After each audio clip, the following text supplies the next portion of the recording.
The Philanderer. By Bernard Shaw. Act 1. A lady and gentleman are making love to one another in the drawing-room of a flat in Ashley Gardens in the Victoria district of London. It is past 10 at night. The walls are hung with theatrical engravings and photographs: Kemble as Hamlet, Mrs. Siddons as Queen Catherine pleading in court, Macready as Werner, after Maclies, Sir Henry Irving as Richard III, after Long, Miss Ellen Terry, Mrs. Kendall, Miss Ada Rayhun, Madame Sarah Bernhard, Mr. Henry Arthur Jones, Mr. A. W. Pinero, Mr. Sidney Grundy, and so on. But not the Signora Duse or anyone connected with Ibsen. The room is not a perfect square, the right-hand corner at the back being cut off diagonally by the doorway, and the opposite corner rounded by a turret window filled up with a stand of flowers surrounding a statue of Shakespeare. The fireplace is on the right, with an armchair near it.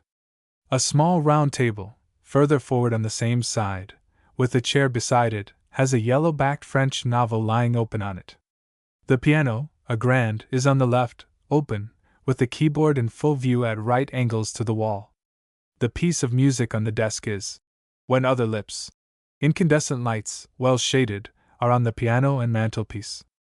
Near the piano is a sofa, on which the lady and gentleman are seated affectionately side by side, in one another's arms. The lady, Grace Tranfield, is about 32, slight of build, delicate of feature, and sensitive in expression. She is just now given up to the emotion of the moment, but her well-closed mouth, proudly set brows, firm chin, and elegant carriage show plenty of determination and self-respect. She is in evening dress. The gentleman, Leonard Charteris, a few years older, is unconventionally but smartly dressed in a velvet jacket and cashmere trousers. His collar, dyed Votan blue, is part of his shirt, and turns over a garnet-colored scarf of Indian silk, secured by a turquoise ring. He wears blue socks and leather sandals. The arrangement of his tawny hair, and of his mustaches and short beard, is apparently left to nature, but he has taken care that nature shall do him the fullest justice. His amative enthusiasm, at which he is himself laughing, and his clever, imaginative, humorous ways, contrast strongly with the sincere tenderness and dignified quietness of the woman. Charteris, impulsively clasping Grace. My dearest love. Grace, responding affectionately. My darling. Are you happy? Charteris. In heaven. Grace. My own. Charteris. My heart's love. He sighs happily, and takes her hands in his, looking quaintly at her. That must positively be my last kiss, Grace, or I shall become downright silly. Let us talk. Releases her and sits a little apart from her.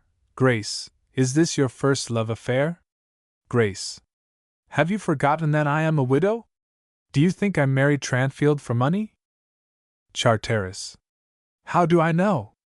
Besides, you might have married him not because you loved him, but because you didn't love anybody else. When one is young, one marries out of mere curiosity, just to see what it's like. Grace. Well, since you asked me, I never was in love with Tranfield, though I only found that out when I fell in love with you. But I used to like him for being in love with me. It brought out all the good in him so much that I have wanted to be in love with someone ever since. I hope, now that I am in love with you, you will like me for it just as I like Tranfield. Charteris. My dear, it is because I like you that I want to marry you.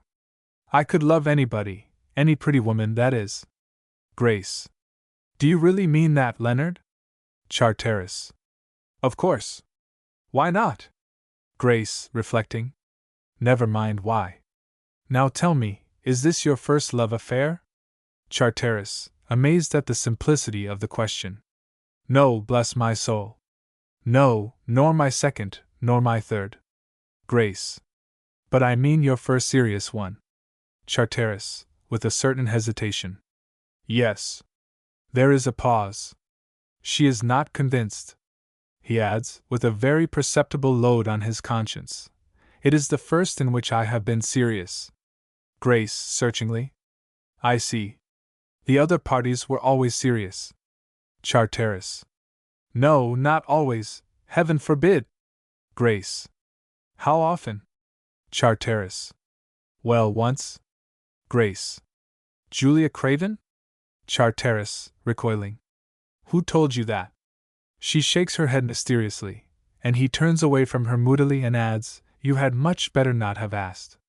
Grace, gently. I'm sorry, dear. She puts out her hand and pulls softly at him to bring him near her again. Charteris, yielding mechanically to the pull, and allowing her hand to rest on his arm, but sitting squarely without the least attempt to return the caress. Do I feel harder to the touch than I did 5 minutes ago? Grace. What nonsense! Charteris. I feel as if my body had turned into the toughest of hickory. That is what comes of reminding me of Julia Craven. Brooding, with his chin on his right hand and his elbow on his knee, I have sat alone with her just as I am sitting with you. Grace, shrinking from him.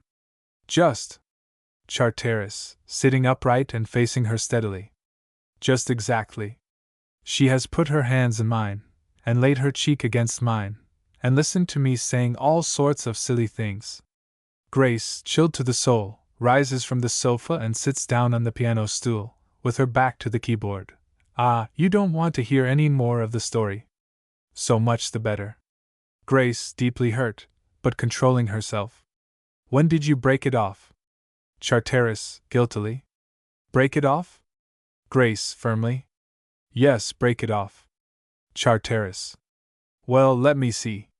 When did I fall in love with you? Grace. Did you break it off then? Charteris, mischievously, making it plainer and plainer that it has not been broken off. It was clear then, of course, that it must be broken off. Grace. And did you break it off? Charteris. Oh, yes, I broke it off. Grace. But did she break it off? Charteris, rising. As a favor to me, dearest, change the subject. Come away from the piano. I want you to sit here with me. Takes a step towards her. Grace. No, I also have grown hard to the touch, much harder than hickory for the present. Did she break it off? Charteris. My dear, be reasonable. It was fully explained to her that it was to be broken off. Grace. Did she accept the explanation? Charteris. She did what a woman like Julia always does. When I explained personally, she said it was not my better self that was speaking, and that she knew I still really loved her. When I wrote it to her with brutal explicitness, she read the letter carefully, and then sent it back to me with a note to say that she had not had the courage to open it, and that I ought to be ashamed of having written it. Comes beside Grace, and puts his left hand caressingly round her neck. You see, dearie, she won't look the situation in the face. Grace. Shaking off his hand and turning a little away on the stool. I am afraid, from the light way in which you speak of it, you did not sound the right chord. Charteris. My dear, when you are doing what a woman calls breaking her heart, you may sound the very prettiest chords you can find on the piano. But to her ears it is just like this, sits down on the bass end of the keyboard. Grace puts her fingers in her ears. He rises and moves away from the piano, saying, No, my dear, I'd been kind, I'd been frank, I'd been everything that a good-natured man could be. She only takes it as the making up of a lover's quarrel. Grace winces. Frankness and kindness, one is as the other, especially frankness. I've tried both. He crosses to the fireplace, and stands facing the fire, looking at the ornaments on the mantelpiece and warming his hands. Grace, her voice a little strained. What are you going to try now? Charteris, on the hearthrug, turning to face her. Action, my dear. Marriage. In that she must believe. She won't be convinced by anything short of it, because, you see, I have had some tremendous philanderings before and have gone back to her after them. Grace. And so that is why you want to marry me? Charteris. I cannot deny it, my love. Yes, it is your mission to rescue me from Julia. Grace, rising. Then, if you please, I decline to be made use of for any such purpose. I will not steal you from another woman. She begins to walk up and down the room with ominous disquiet. Charteris. Steal me. Comes towards her. Grace, I have a question to put to you as an advanced woman. Mind! As an advanced woman. Does Julia belong to me? Am I her owner, her master? Grace. Certainly not. No woman is the property of a man. A woman belongs to herself and to nobody else. Charteris. Quite right. Ibsen forever. That's exactly my opinion. Now tell me, do I belong to Julia, or have I a right to belong to myself? Grace, puzzled. Of course you have, but… Charteris, interrupting her triumphantly. Then how can you steal me from Julia if I don't belong to her? Catching her by the shoulders and holding her out at arm's length in front of him. Little philosopher? No, my dear, if Ibsen's sauce is good for the goose, it's good for the gander as well. Besides coaxing her, it was nothing but a philander with Julia, nothing else in the world, I assure you. Grace, breaking away from him. So much the worse. I hate your philanderings. They make me ashamed of you and of myself. Goes to the sofa and sits in the right-hand corner of it, leaning gloomily on her elbow with her face averted. Charteris. Grace, you utterly misunderstand the origin of my philanderings. Sits down beside her. Listen to me, am I a particularly handsome man? Grace, turning to him as if astonished at his conceit. No! Charteris, triumphantly. You admit it. Am I a well-dressed man? Grace. Not particularly. Charteris. Of course not. Have I a romantic, mysterious charm about me? Do I look as if a secret sorrow preyed on me? Am I gallant to women? Grace. Not in the least. Charteris. Certainly not. No one can accuse me of it. Then whose fault is it that half the women I speak to fall in love with me? Not mine. I hate it. It bores me to distraction. At first it flattered me, delighted me. That was how Julia got me, because she was the first woman who had the pluck to make me a declaration. But I soon had enough of it, and at no time have I taken the initiative and persecuted women with my advances as women have persecuted me. Never.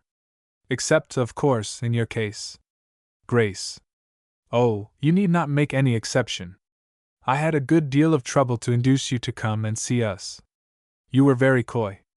Charteris, fondly, taking her hand. With you, dearest, the coyness was sheer coquetry.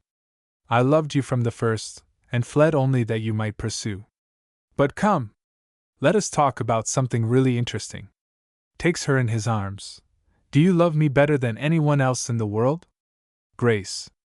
I don't think you like to be loved too much. Charteris. That depends on who the person is. You, pressing her to his heart, cannot love me too much, you cannot love me half enough. I reproach you every day for your coldness, your violent double knock heard without.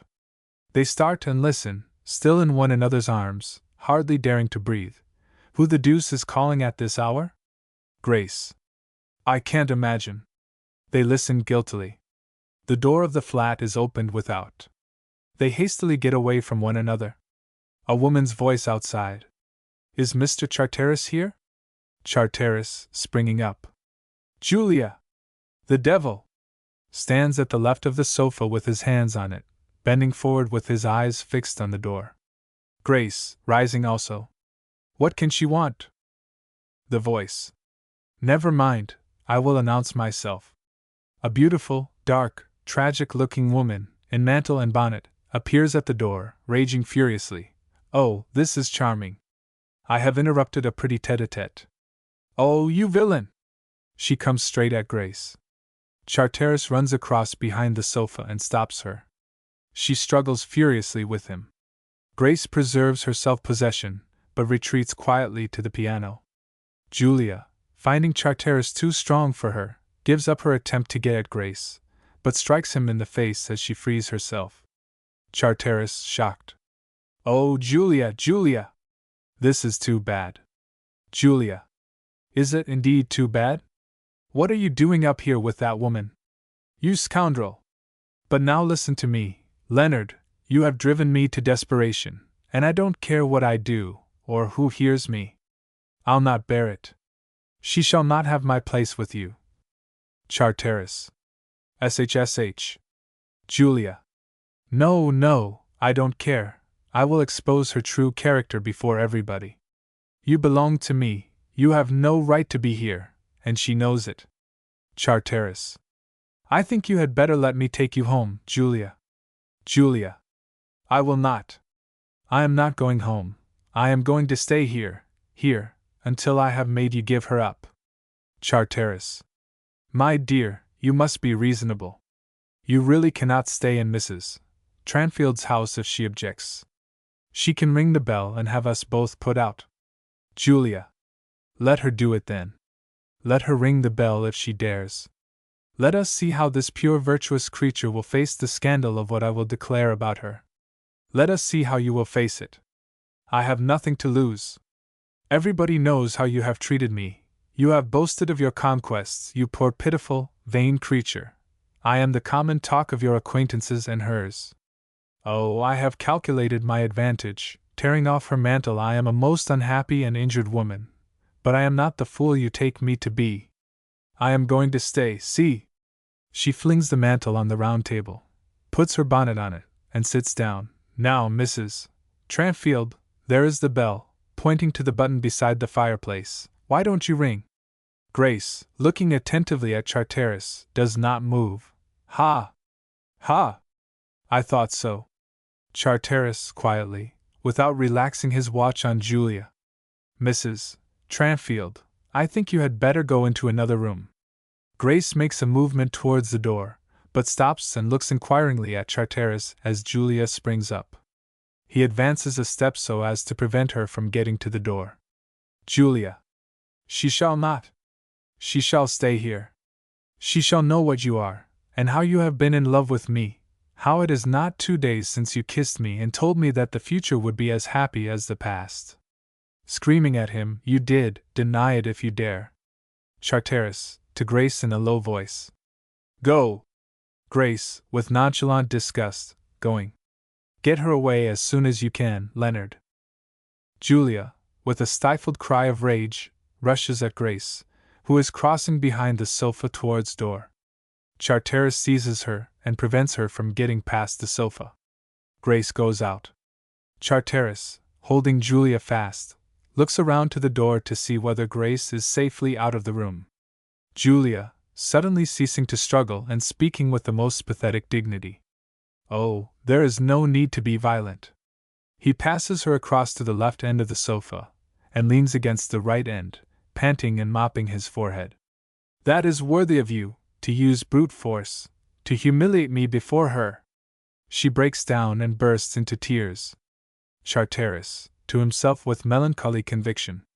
This is going to be a cheerful evening. Now patience, patience, patience. Sits on a chair near the round table. Julia, in anguish. Leonard, have you no feeling for me? Charteris.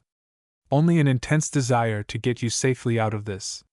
Julia, fiercely. I am not going to stir. Charteris, wearily. Well, well. Heaves a long sigh. They sit silent for a while, Julia struggling, not to regain her self-control, but to maintain her rage at boiling point. Julia, rising suddenly. I am going to speak to that woman. Charteris, jumping up. No, no, hang it, Julia, don't let's have another wrestling match. I have the strength, but not the wind, you're too young for me. Sit down or else let me take you home. Suppose her father comes in. Julia. I don't care. It rests with you. I am ready to go if she will give you up. Until then I stay. Those are my terms, you owe me that. She sits down determinedly. Charteris looks at her for a moment, then, making up his mind, goes resolutely to the couch, sits down near the right-hand end of it, she being at the left, and says with biting emphasis. Charteris. I owe you just exactly nothing. Julia, reproachfully. Nothing. You can look me in the face and say that? Oh, Leonard! Charteris. Let me remind you, Julia, that when first we became acquainted, the position you took up was that of a woman of advanced views. Julia. That should have made you respect me the more. Charteris, placably. So it did, my dear. But that is not the point. As a woman of advanced views, you were determined to be free. You regarded marriage as a degrading bargain, by which a woman sold herself to a man for the social status of a wife, and the right to be supported and pensioned in old age out of his income. That's the advanced view, our view. Besides, if you had married me, I might have turned out a drunkard, a criminal, an imbecile, a horror to you, and you couldn't have released yourself. Too big a risk, you see. That's the rational view, our view. Accordingly, you reserve the right to leave me at any time if you found our companionship incompatible with, what was the expression you used? With your full development as a human being. I think that was how you put the Ibsenist view, our view. So I had to be content with the charming Philanderer, which taught me a great deal, and brought me some hours of exquisite happiness. Julia. Leonard, you confess then that you owe me something? Charteris, haughtily. No, what I received I paid. Did you learn nothing from me? Was there no delight for you in our friendship? Julia, vehemently and movingly, for she is now sincere. No, you made me pay dearly for every moment of happiness. You revenged yourself on me for the humiliation of being the slave of your passion for me. I was never sure of you for a moment. I trembled whenever a letter came from you, lest it should contain some stab for me. I dreaded your visits almost as much as I longed for them. I was your plaything, not your companion. She rises, exclaiming, "Oh, there was such suffering in my happiness that I hardly knew joy from pain." She sinks on the piano stool, and adds, as she buries her face in her hands and turns away from him, "Better for me if I had never met you." Charteris, rising indignantly. You ungenerous wretch! Is this your gratitude for the way I have just been flattering you? What have I not endured from you, endured with angelic patience?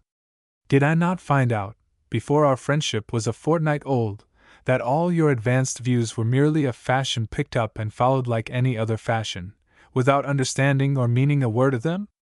Did you not, in spite of your care for your own liberty, set up claims on me compared to which the claims of the most jealous wife would have been trifles? Have I a single woman friend whom you have not abused as old, ugly, vicious? Julia, quickly looking up.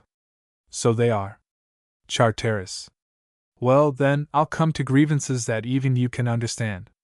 I accuse you of habitual and intolerable jealousy and ill temper, of insulting me on imaginary provocation, of positively beating me, of stealing letters of mine. Julia, rising. Yes, nice letters. Charteris. Of breaking your solemn promises not to do it again, of spending hours, aye days, piecing together the contents of my waste-paper basket in your search for more letters, and then representing yourself as an ill-used saint and martyr wantonly betrayed and deserted by a selfish monster of a man. Julia. I was justified in reading your letters. Our perfect confidence in one another gave me the right to do it. Charteris. Thank you. Then I hasten to break off a confidence which gives such rights. Sits down sulkily on sofa. Julia, with her right hand on the back of the sofa, bending over him threateningly. You have no right to break it off. Charteris. I have. You refused to marry me because. Julia. I did not. You never asked me. If we were married, you would never dare treat me as you are doing now. Charteris, laboriously going back to his argument. It was understood between us as people of advanced views that we were not to marry because, as the law stands, I might have become a drunkard. Julia. A criminal, an imbecile, or a horror. You said that before? Sits down beside him with a fling. Charteris, politely. I beg your pardon, my dear. I know I have a habit of repeating myself. The point is that you reserved your freedom to give me up when you pleased. Julia. Well, what of that? I do not please to give you up, and I will not. You have not become a drunkard or a criminal. Charteris. You don't see the point yet, Julia. You seem to forget that in reserving your freedom to leave me in case I should turn out badly, you also reserved my freedom to leave you in case you should turn out badly. Julia. Very ingenious. And pray, have I become a drunkard, or a criminal, or an imbecile? Charteris, rising. You have become what is infinitely worse than all three together, a jealous termagant. Julia, shaking her head bitterly. Yes, abuse me, call me names. Charteris. I now assert the right I reserved, the right of breaking with you when I please. Advanced views, Julia, involve advanced duties. You cannot be an advanced woman when you want to bring a man to your feet, and a conventional woman when you want to hold him there against his will. Advanced people form charming friendships, conventional people marry. Marriage suits a good deal of people, and its first duty is fidelity. Friendship suits some people, and its first duty is unhesitating, uncomplaining acceptance of a notice of a change of feeling from either side. You chose friendship instead of marriage. Now do your duty, and accept your notice. Julia. Never. We are engaged in the eye of. Charteris, sitting down quickly beside her. Yes, Julia. Can't you get it out? In the eye of something that advanced women don't believe in, en? Julia, throwing herself at his feet. Oh, Leonard, don't be cruel. I am too miserable to argue, to think. I only know I love you. You reproach me with not wanting to marry you. I would have married you at any time after I came to love you, if you had asked me. I will marry you now if you will. Charteris. I won't, my dear. That's flat. We're intellectually incompatible. Julia. But why? We could be so happy. You love me, I know you love me, I feel it. You say, my dear, to me, you have said it several times this evening. I know I have been wicked, odious, bad. I say nothing in defense of myself. But don't be hard on me. I was distracted by the thought of losing you. I can't face life without you, Leonard. I was happy when I met you. I had never loved anyone, and if you had only let me alone I could have gone on contentedly by myself. But I can't now. I must have you with me. Don't cast me off without a thought of all I have at stake. I could be a friend to you if you would only let me, if you would only tell me your plans, give me a share in your work, treat me as something more than the amusement of an idle hour. Oh, Leonard, you've never given me a chance, indeed you haven't.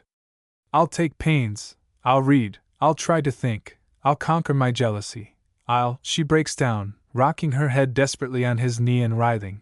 Oh, I'm mad, you'll kill me if you desert me. Charteris, petting her. My dear love, don't cry, don't go on in this way. You know I can't help it. Julia, sobbing as he rises and coaxingly lifts her with him. Oh, you can. One word from you will make us happy forever. Charteris, diplomatically. Come, my dear, we really must go. We can't stay until Cuthbertson comes. Releases her gently and takes her mantle from the table. Here is your mantle. Put it on and be good. You have given me a terrible evening. You must have some consideration for me. Julia, dangerous again. Then I am to be cast off. Charteris, coaxingly. You are to put on your bonnet, dearest. He puts the mantle on her shoulders. Julia, with a bitter half laugh, half sob. Well, I suppose I must do what I am told. She goes to the table, and looks for her bonnet. She sees the yellow-backed French novel. Ah, look at that! Holds it out to him. Look at what the creature reads, filthy, vile French stuff that no decent woman would touch. And you have been reading it with her. Charteris. You recommended that book to me yourself. Julia. Fall. Dashes it on the floor. Charteris, running anxiously to the book. Don't damage property, Julia. He picks it up and dusts it. Making scenes is an affair of sentiment. Damaging property is serious. Replaces it on the table. And now do pray come along. Julia, implacably. You can go. There is nothing to prevent you. I will not stir. She sits down stubbornly on the sofa. Charteris, losing patience. Oh, come! I am not going to begin all this over again. There are limits even to my forbearance. Come on. Julia. I will not, I tell you. Charteris. Then good night. He makes resolutely for the door. With a rush, she gets there before him, and bars his way. I thought you wanted me to go. Julia, at the door. You shall not leave me here alone. Charteris. Then come with me. Julia. Not until you have sworn to me to give up that woman. Charteris. My dear, I will swear anything if you will only come away and put an end to this.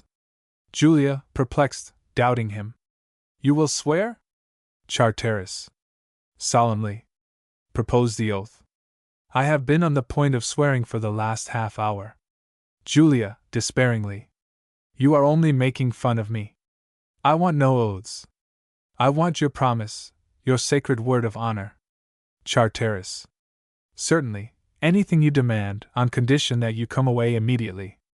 On my sacred word of honor as a gentleman, as an Englishman, as anything you like, I will never see her again, never speak to her, never think of her.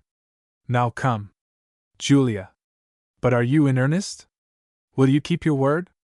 Charteris, smiling subtly. Now you are getting unreasonable.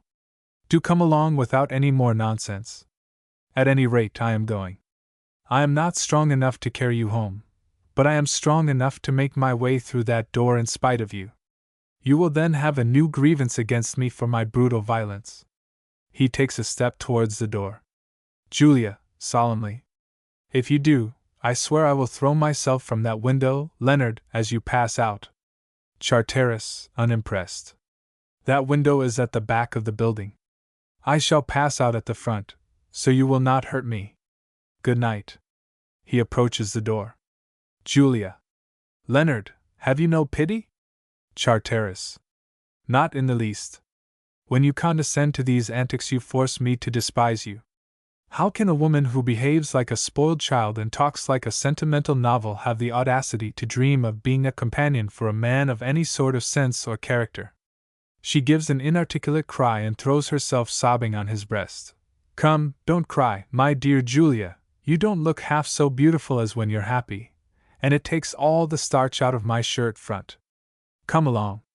Julia, affectionately. I'll come, dear, if you wish it. Give me one kiss. Charteris, exasperated. This is too much. No, I'm dashed if I will. Here, let me go, Julia. She clings to him. Will you come without another word if I give you a kiss? Julia. I will do anything you wish, darling. Charteris. Well, here. He takes her in his arms and gives her an unceremonious kiss. Now remember your promise. Come along. Julia. That was not a nice kiss, dearest. I want one of our old real kisses. Charteris, furious. Oh, go to the deuce. He disengages himself impulsively, and she, as if he had flung her down, falls pathetically with a stifled moan. With an angry look at her, he strides out and slams the door. She raises herself on one hand, listening to his retreating footsteps. They stop. Her face lights up with eager, triumphant cunning. The steps return hastily. She throws herself down again as before. Charteris reappears, in the utmost dismay, exclaiming, Julia, we're done. Cuthbertson's coming upstairs with your father. She sits up quickly. Do you hear? The two fathers. Julia, sitting on the floor. Impossible. They don't know one another. Charteris, desperately. I tell you they are coming up together like brothers. What on earth are we to do? Julia, scrambling up with the help of his hand. Quick, the lift, we can go down in that. She rushes to the table for her bonnet. Charteris. No, the man's gone home, and the lift's locked. Julia, putting on bonnet at express speed. Let's go up to the next floor. Charteris. There's no next floor. We're at the top of the house. No, no, you must invent some thumping lie. I can't think of one. You can, Julia. Exercise all your genius. I'll back you up. Julia. But. Charteris. SHSH. Here they are. Sit down and look at home. Julia tears off her bonnet and mantle, throws them on the table, and darts to the piano at which she seats herself. Julia. Come and sing. She plays the symphony to When Other Lips. He stands at the piano, as if about to sing. Two elderly gentlemen enter. Julia stops playing. The elder of the two gentlemen, Colonel Daniel Craven, affects the bluff, simple veteran, and carries it off pleasantly and well, having a fine upright figure, and being, in fact, a good-naturedly impulsive, credulous person who, after an entirely thoughtless career as an officer and a gentleman, is now being startled into some sort of self-education by the surprising proceedings of his children. His companion, Mr. Joseph Cuthbertson, Grace's father, has none of the Colonel's boyishness. He is a man of fervent idealistic sentiment, so frequently outraged by the facts of life, that he has acquired an habitually indignant manner, which unexpectedly becomes enthusiastic or affectionate when he speaks. The two men differ greatly in expression. The Colonel's face is lined with weather, with age, with eating and drinking, and with the cumulative effects of many petty vexations, but not with thought. He is still fresh, and he has by no means full expectations of pleasure and novelty. Cuthbertson has the lines of sedentary London brain work, with its chronic fatigue and longing for rest and recreative emotion, and its disillusioned indifference to adventure and enjoyment, except as a means of recuperation. They are both in evening dress, and Cuthbertson wears his fur-collared overcoat, which, with his vigilant, irascible eye, piled-up hair, and the honorable earnestness with which he takes himself, gives him an air of considerable consequence. Cuthbertson, with a hospitable show of delight at finding visitors. "Don't stop, Miss Craven. Go on, Charteris." He comes down behind the sofa, and hangs his overcoat on it, after taking an opera glass and a theater program from the pockets, and putting them down on the piano. Craven meanwhile goes to the fireplace and stands on the hearthrug. Charteris: "No, thank you. Miss Craven has just been taking me through an old song, and I've had enough of it." He takes the song off the piano desk and lays it aside, then closes the lid over the keyboard. Julia, passing between the sofa and piano to shake hands with Cuthbertson. "Why, you've brought Daddy! What a surprise!" Looking across to Craven. "So glad you've come, Dad." She takes a chair near the window and sits there. Cuthbertson: "Craven, let me introduce you to Mr. Leonard Charteris, the famous Ibsenist philosopher." Craven: "Oh, we know one another already. Charteris is quite at home at our house, Joe." Cuthbertson: "I beg both your pardons." Charteris sits down on the piano stool. "He's quite at home here too. By the by, where's Grace?" Julia and Charteris. They stop and look at one another. Julia, politely: "I beg your pardon, Mr. Charteris. I interrupted you." Charteris: "Not at all, Miss Craven." An awkward pause. Cuthbertson, to help them out: "You were going to tell about Grace, Charteris." Charteris: "I was only going to say that I didn't know that you and Craven were acquainted." Craven: "Why, I didn't know it until tonight. It's a most extraordinary thing. We met by chance at the theater, and he turns out to be my oldest friend." Cuthbertson, energetically: "Yes, Craven, and do you see how this proves what I was saying to you about the breaking up of family life? Here are all our young people, Grace and Miss Julia and the rest, bosom friends, inseparables, and yet we two, who knew each other before they were born, might never have met again if you hadn't popped into the stall next to mine tonight by pure chance. Come, sit down," bustling over to him affectionately and pushing him into the armchair above the fire. "There's your place, by my fireside, whenever you choose to fill it." He posts himself at the right end of the sofa, leaning against it and admiring Craven. "Just imagine you're being Dan Craven." Craven: "Just imagine you're being Joe Cuthbertson, though. That's a far more extraordinary coincidence, because I'd got it into my head that your name was Tranfield." Cuthbertson: "Oh, that's my daughter's name. She's a widow, you know. How uncommonly well you look, Dan. The years haven't hurt you much." Craven, suddenly becoming unnaturally gloomy: "I look well. I even feel well. But my days are numbered." Cuthbertson, alarmed: "Oh, don't say that, my dear fellow. I hope not." Julia, with anguish in her voice: "Daddy?" Cuthbertson looks inquiringly around at her. Craven: There, my dear, I was wrong to talk of it. It's a sad subject. But it's better that Cuthbertson should know. We used to be very close friends, and are so still, I hope." Cuthbertson goes to Craven and presses his hand silently, then returns to sofa and sits, pulling out his handkerchief and displaying some emotion. Charteris, a little impatiently. The fact is, Cuthbertson, Craven's a devout believer in the department of witchcraft called medical science. He's celebrated in all the medical schools as an example of the newest sort of liver complaint. The doctors say he can't last another year, and he has fully made up his mind not to survive next Easter, just to oblige them. Craven, with military affectation. It's very kind of you to try to keep up my spirits by making light of it, Charteris. But I shall be ready when my time comes. I'm a soldier. A sob from Julia. Don't cry, Julia. Cuthbertson, huskily. I hope you may long be spared, Dan. Craven. To oblige me, Joe, change the subject. He gets up and again posts himself on the hearthrug with his back to the fire. Charteris. Try and persuade him to join our club, Cuthbertson. He mopes. Julia. It's no use. Sylvia and I are always at him to join, but he won't. Craven. My child, I have my own club.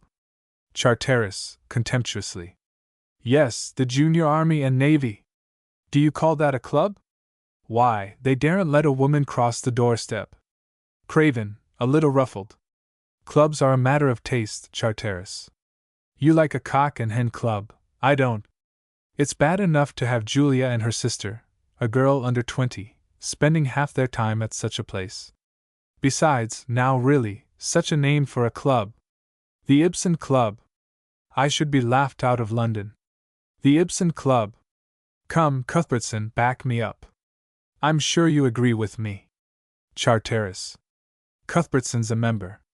Craven, amazed. No. Why, he's been talking to me all the evening about the way in which everything is going to the dogs through advanced ideas in the younger generation. Charteris. Of course. He's been studying it in the club. He's always there. Cuthbertson, warmly. Not always. Don't exaggerate, Charteris. You know very well that though I joined the club on Grace's account, thinking that her father's presence there would be a protection and a sort of sanction, as it were, I never approved of it. Craven, tactlessly harping on Cuthbertson's inconsistency. Well, you know, this is unexpected. Now it's really very unexpected. I should never have thought it from hearing you talk, Joe. Why, you said the whole modern movement was abhorrent to you because your life had been passed in witnessing scenes of suffering nobly endured and sacrifice willingly rendered by womanly women and manly men and deuce knows what else. Is it at the Ibsen Club that you see all this manliness and womanliness? Charteris. Certainly not. The rules of the club forbid anything of that sort.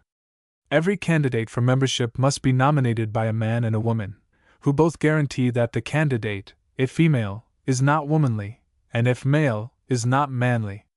Craven, chuckling cunningly and stooping to press his heated trousers against his legs, which are chilly. Won't do, Charteris. Can't take me in with so thin a story as that. Cuthbertson, vehemently. It's true. It's monstrous, but it's true. Craven, with rising indignation, as he begins to draw the inevitable inferences. Do you mean to say that somebody had the audacity to guarantee that my Julia is not a womanly woman? Charteris, darkly. It sounds incredible, but a man was found ready to take that inconceivable lie on his conscience. Julia, firing up.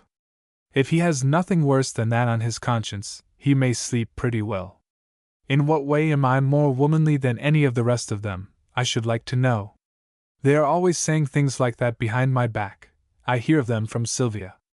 Only the other day a member of the committee said I ought never to have been elected, that you, to Charteris, had smuggled me in. I should like to see her say it to my face, that's all. Craven. But my precious, I most sincerely hope she was right. She paid you the highest compliment. Why, the place must be a den of infamy. Cuthbertson, emphatically. So it is, Craven, so it is. Charteris. Exactly. That's what keeps it so select. Nobody but people whose reputations are above suspicion dare belong to it. If we once got a good name, we should become a mere whitewashing shop for all the shady characters in London. Better join us, Craven. Let me put you up. Craven. What? Join a club where there's some scoundrel who guaranteed my daughter to be an unwomanly woman. If I weren't an invalid, I'd kick him. Charteris. Oh, don't say that. It was I who did it. Craven, reproachfully. You. Now upon my soul, Charteris, this is very vexing. Now how could you bring yourself to do such a thing? Charteris. She made me. Why, I had to guarantee Cuthbertson as unmanly, and he's the leading representative of manly sentiment in London. Craven. That didn't do Joe any harm, but it took away my Julia's character. Julia, outraged. Daddy? Charteris. Not at the Ibsen Club, quite the contrary. After all, what can we do? You know what breaks up most clubs for men and women. There's a quarrel, a scandal, cherchez la femme, always a woman at the bottom of it. Well, we knew this when we founded the club, but we noticed that the woman at the bottom of it was always a womanly woman. The unwomanly women who work for their living and know how to take care of themselves never give any trouble. So we simply said we wouldn't have any womanly women, and when one gets smuggled in, she has to take care not to behave in a womanly way. We get on all right. He rises. Come to lunch with me there tomorrow and see the place. Cuthbertson, rising. No, he's engaged to me. But you can join us. Charteris. What hour? Cuthbertson. Any time after 12. To Craven, it's at 90 Cork Street, at the other end of the Burlington Arcade. Craven, making a note. 90, you say? After 12. He suddenly relapses into gloom. By the by, don't order anything special for me. I'm not allowed wine, only Apollinaris. No meat either, only a scrap of fish occasionally. I'm to have a short life, but not a merry one. Sighing, well, well. Bracing himself up. Now, Julia, it's time for us to be off. Julia rises. Cuthbertson. But where on earth is Grace? I must go and look for her. He turns to the door. Julia, stopping him. Oh, pray don't disturb her, Mr. Cuthbertson. She's so tired. Cuthbertson. But just for a moment to say good night. Julia and Charteris look at one another in dismay. Cuthbertson looks quickly at them, perceiving that something is wrong. Charteris. We must make a clean breast of it, I see. Cuthbertson. Clean breast? Charteris. The truth is, Cuthbertson, Mrs. Tranfield, who is, as you know, the most thoughtful of women, took it into her head that I particularly wanted to speak to Miss Craven alone. So she said she was tired and wanted to go to bed. Craven, scandalized. Tut! Tut! Cuthbertson. Oh ho! Is that it? Then it's all right. She never goes to bed as early as this. I'll fetch her in a moment. He goes out confidently, leaving Charteris aghast. Julia. Now you've done it. She rushes to the round table and snatches up her mantle and bonnet. I'm off. She makes for the door. Craven, horrified. What are you doing, Julia? You can't go until you've said good night to Mrs. Tranfield. It would be horribly rude. Julia. You can stay if you like, Daddy, I can't. I'll wait for you in the hall. She hurries out. Craven, following her. But what on earth am I to say? Stopping as she disappears, and turning to Charteris grumbling, Now really you know, Charteris, this is devilish awkward, upon my life it is. That was a most indelicate thing of you to say plump out before us all, that about you and Julia. Charteris. I'll explain it all tomorrow. Just at present we'd really better follow Julia's example and bolt. He starts for the door. Craven, intercepting him. Stop. Don't leave me like this, I shall look like a fool. Now I shall really take it in bad part if you run away, Charteris. Charteris, resignedly. All right. I'll stay. Lifts himself onto the shoulder of the grand piano, and sits there swinging his legs and contemplating Craven resignedly. Craven, pacing up and down. I'm excessively vexed about Julia's conduct, I am indeed. She can't bear to be crossed in the slightest thing, poor child. I'll have to apologize for her, you know, Her going away is a downright slap in the face for these people here. Cuthbertson may be offended already for all I know. Charteris. Oh, never mind about him. Mrs. Tranfield bosses this establishment. Craven cunningly. Ah, that's it, is it? He's just the sort of fellow that would have no control over his daughter. He goes back to his former place on the hearthrug with his back to the fire. By the by, what the dickens did he mean by all that about passing his life amid, what was it? Scenes of suffering nobly endured and sacrifice willingly rendered by womanly women and manly men, and a lot more of the same sort? I suppose he's something in a hospital. Charteris. Hospital? Nonsense, he's a dramatic critic. Didn't you hear me say that he was the leading representative of manly sentiment in London? Craven. You don't say so. Now really, who'd have thought it? How jolly it must be to be able to go to the theater for nothing. I must ask him to get me a few tickets occasionally. But isn't it ridiculous for a man to talk like that? I'm hanged if he don't take what he sees on the stage quite seriously. Charteris. Of course, that's why he's a good critic. Besides, if you take people seriously off the stage, why shouldn't you take them seriously on it, where they're under some sort of decent restraint? He jumps down off piano and goes up to the window. Cuthbertson comes back. Cuthbertson, to Craven, rather sheepishly. The fact is, Grace has gone to bed. I must apologize to you and Miss. He turns to Julia's seat, and stops on seeing it vacant. Craven, embarrassed. It is I who have to apologize for Julia, Joe. She.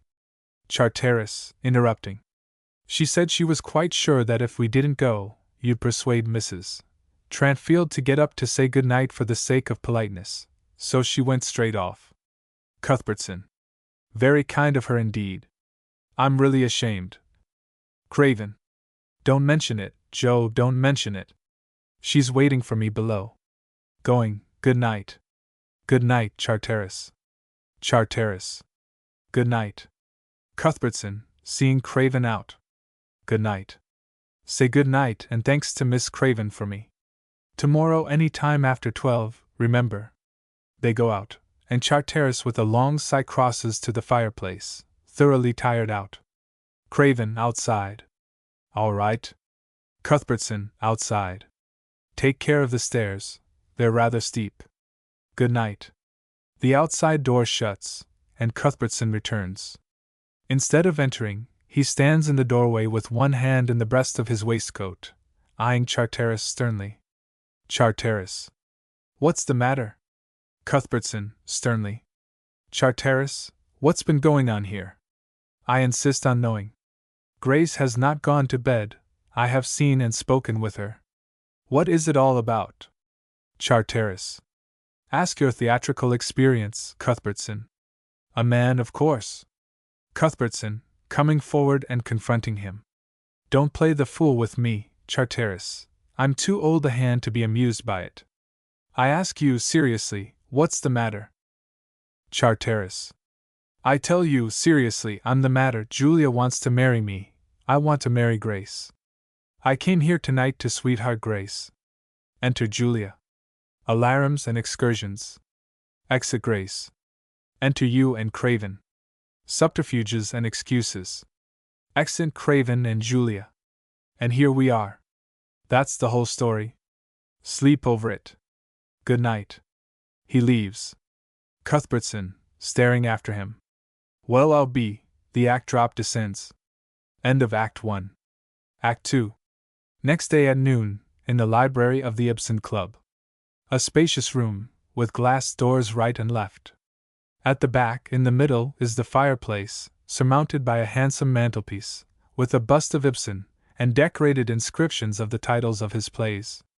There are circular recesses at each side of fireplace, with divan seats running round them, and windows at the top, the space between the divan and the window sills being lined with books. A long settee is placed before the fire. Along the back of the settee, and touching it, is a green table, littered with journals. A revolving bookcase stands in the foreground, a little to the left, with an easy chair close to it. On the right, between the door and the recess, is a light library stepladder. Placards inscribed "Silence" are conspicuously exhibited here and there. Cuthbertson is seated in the easy chair at the revolving bookstand, reading the Daily Graphic. Dr. Paramore is on the divan in the right-hand recess, reading the British Medical Journal. He is young as age is counted in the professions, barely 40. His hair is wearing bald on his forehead, and his dark arched eyebrows, coming rather close together, give him a conscientiously sinister appearance. He wears the frock coat and cultivates the bedside manner of the fashionable physician with scrupulous conventionality. Not at all a happy or frank man, but not consciously unhappy nor intentionally insincere, and highly self-satisfied intellectually. Sylvia Craven is sitting in the middle of the settee before the fire, only the back of her head being visible. She is reading a volume of Ibsen. She is a girl of 18, small and trim, wearing a smart tailor-made dress, rather short, and a Newmarket jacket, showing a white blouse with a light silk sash and a man's collar and watch chain so arranged as to look as like a man's waistcoat and shirt-front as possible without spoiling the prettiness of the effect. A page boy's voice, monotonously calling for Dr. Paramore, is heard approaching outside on the right. Page outside. Dr. Paramore, Dr. Paramore, Dr. Paramore. He enters carrying a salver with a card on it. Dr. Parr. Paramore sharply, sitting up. Here, boy. The boy presents the salver. Paramore takes the card and looks at it. All right, I'll come down to him. The boy goes. Paramore rises, and comes from the recess, throwing his paper on the table. Good morning, Mr. Cuthbertson, stopping to pull out his cuffs and shake his coat straight. Mrs. Tranfield quite well, I hope? Sylvia, turning her head indignantly. S.H. Paramore turns, surprised. Cuthbertson rises energetically and looks across the bookstand to see who is the author of this impertinence. Paramore, to Sylvia, stiffly. I beg your pardon, Miss Craven, I did not mean to disturb you. Sylvia, flustered and self-assertive.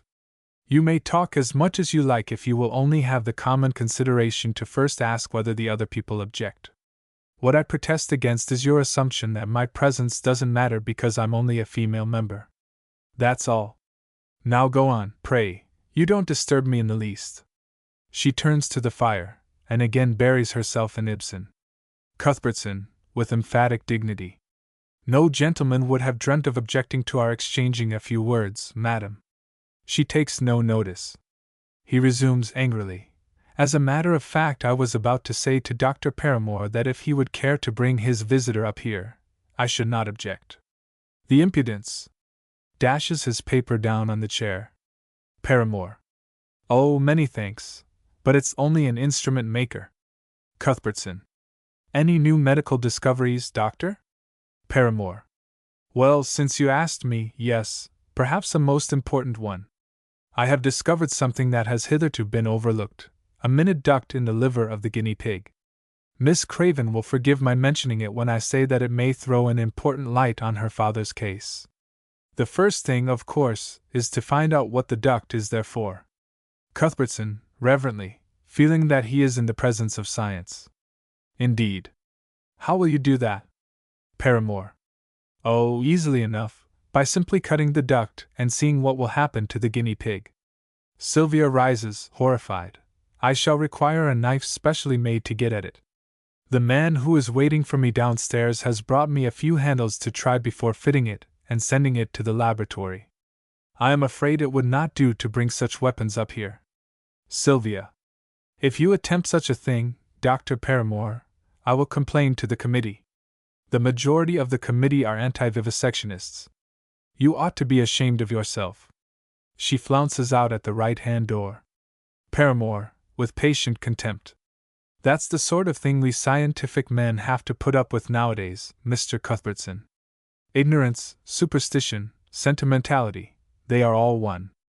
A guinea pig's convenience is set above the health and lives of the entire human race. Cuthbertson, vehemently. It's not ignorance or superstition, Paramore, it's sheer downright Ibsenism, that's what it is. I've been wanting to sit comfortably at the fire the whole morning, but I've never had a chance with that girl there.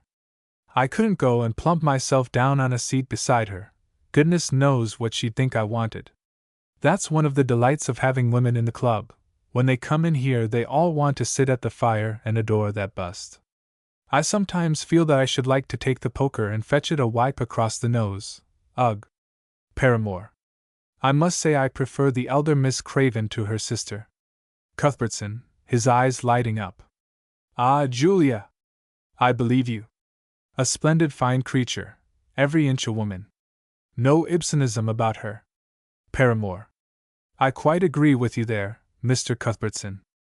By the way, do you think is Miss Craven attached to Charteris at all? Cuthbertson. What, that fellow? Not he. He hangs about after her, but he's not man enough for her. A woman of that sort likes a strong, manly, deep-throated, broad-chested man. Paramore anxiously. A sort of sporting character, you think? Cuthbertson. Oh, no, no. A scientific man, perhaps like yourself. But you know what I mean, a man. Strikes himself a sounding blow on the chest. Paramore. Of course, but Charteris is a man. Cuthbertson. Pa! You don't see what I mean. The page boy returns with his salver. Page boy, calling monotonously as before. Mr. Cuthbertson, Mr. Cuthbertson, Mr. Cuthbertson. Here, boy. He takes a card from the salver. Bring the gentleman up here. The boy goes out. It's Craven. He's coming to lunch with me and Charteris. You might join us if you've nothing better to do, when you've finished with the instrument man. If Julia turns up, I'll ask her too. Paramore, flushing with pleasure. I shall be very happy. Thank you. He is going out at the right-hand door when Craven enters. Good morning, Colonel Craven. Craven, at the door. Good morning, glad to see you. I'm looking for Cuthbertson. Paramore, smiling. There he is. He goes out. Cuthbertson, greeting Craven effusively. Delighted to see you. Now will you come to the smoking room, or will you sit down here and have a chat while we're waiting for Charteris? If you like company, the smoking room is always full of women. Here we shall have it pretty well all to ourselves until about 3 o'clock. Craven. I don't like to see women smoking. I'll make myself comfortable here. Sits in an easy chair on the right. Cuthbertson, taking a chair beside him, on his left. Neither do I. There's not a room in this club where I can enjoy a pipe quietly without a woman coming in and beginning to roll a cigarette. It's a disgusting habit in a woman. It's not natural to her sex. Craven, sighing. Ah, Joe, times have changed since we both courted Molly Ebden all those years ago. I took my defeat well, old chap, didn't I? Cuthbertson, with earnest approval. You did, Dan. The thought of it has often helped me to behave well myself. It has, on my honor. Craven. Yes, you always believe in hearth and home, Joe, in a true English wife and a happy, wholesome fireside. How did Molly turn out? Cuthbertson, trying to be fair to Molly. Well, not bad. She might have been worse. You see, I couldn't stand her relations. All the men were roaring cads, and she couldn't get on with my mother. And then she hated being in town, and of course I couldn't live in the country on account of my work. But we hit it off as well as most people, until we separated. Craven, taken aback. Separated? He is irresistibly amused. Oh, that was the end of the hearth and home, Joe, was it? Cuthbertson, warmly. It was not my fault, Dan. Sentimentally. Some day the world will know how I loved that woman. But she was incapable of valuing a true man's affection. Do you know, she often said she wished she'd married you instead. Craven, sobered by the suggestion. Dear me, dear me. Well, perhaps it was better as it was. You heard about my marriage, I suppose. Cuthbertson. Oh yes, we all heard of it. Craven. Well, Joe, I may as well make a clean breast of it. Everybody knew it. I married for money. Cuthbertson, encouragingly. And why not, Dan, why not? We can't get on without it, you know. Craven, with sincere feeling. I got to be very fond of her, Joe. I had a home until she died. Now everything's changed. Julia's always here. Sylvia's of a different nature, But she's always here, too. Cuthbertson, sympathetically. I know. It's the same with Grace. She's always here. Craven. And now they want me to be always here. They're at me every day to join the club, to stop my grumbling, I suppose. That's what I want to consult you about. Do you think I ought to join? Cuthbertson. Well, if you have no conscientious objection. Craven, testily interrupting him. I object to the existence of the place on principle. But what's the use of that? Here it is in spite of my objection, and I may as well have the benefit of any good that may be in it. Cuthbertson, soothing him. Of course, that's the only reasonable view of the matter. Well, the fact is, it's not so inconvenient as you might think. When you're at home, you have the house more to yourself, and when you want to have your family about you, you can dine with them at the club. Craven, not much attracted by this. True. Cuthbertson. Besides, if you don't want to dine with them, you needn't. Craven, convinced. True, very true. But don't they carry on here, rather? Cuthbertson. Oh, no, they don't exactly carry on. Of course, the usual tone of the club is low, because the women smoke and earn their own living and all that, but still there's nothing actually to complain of.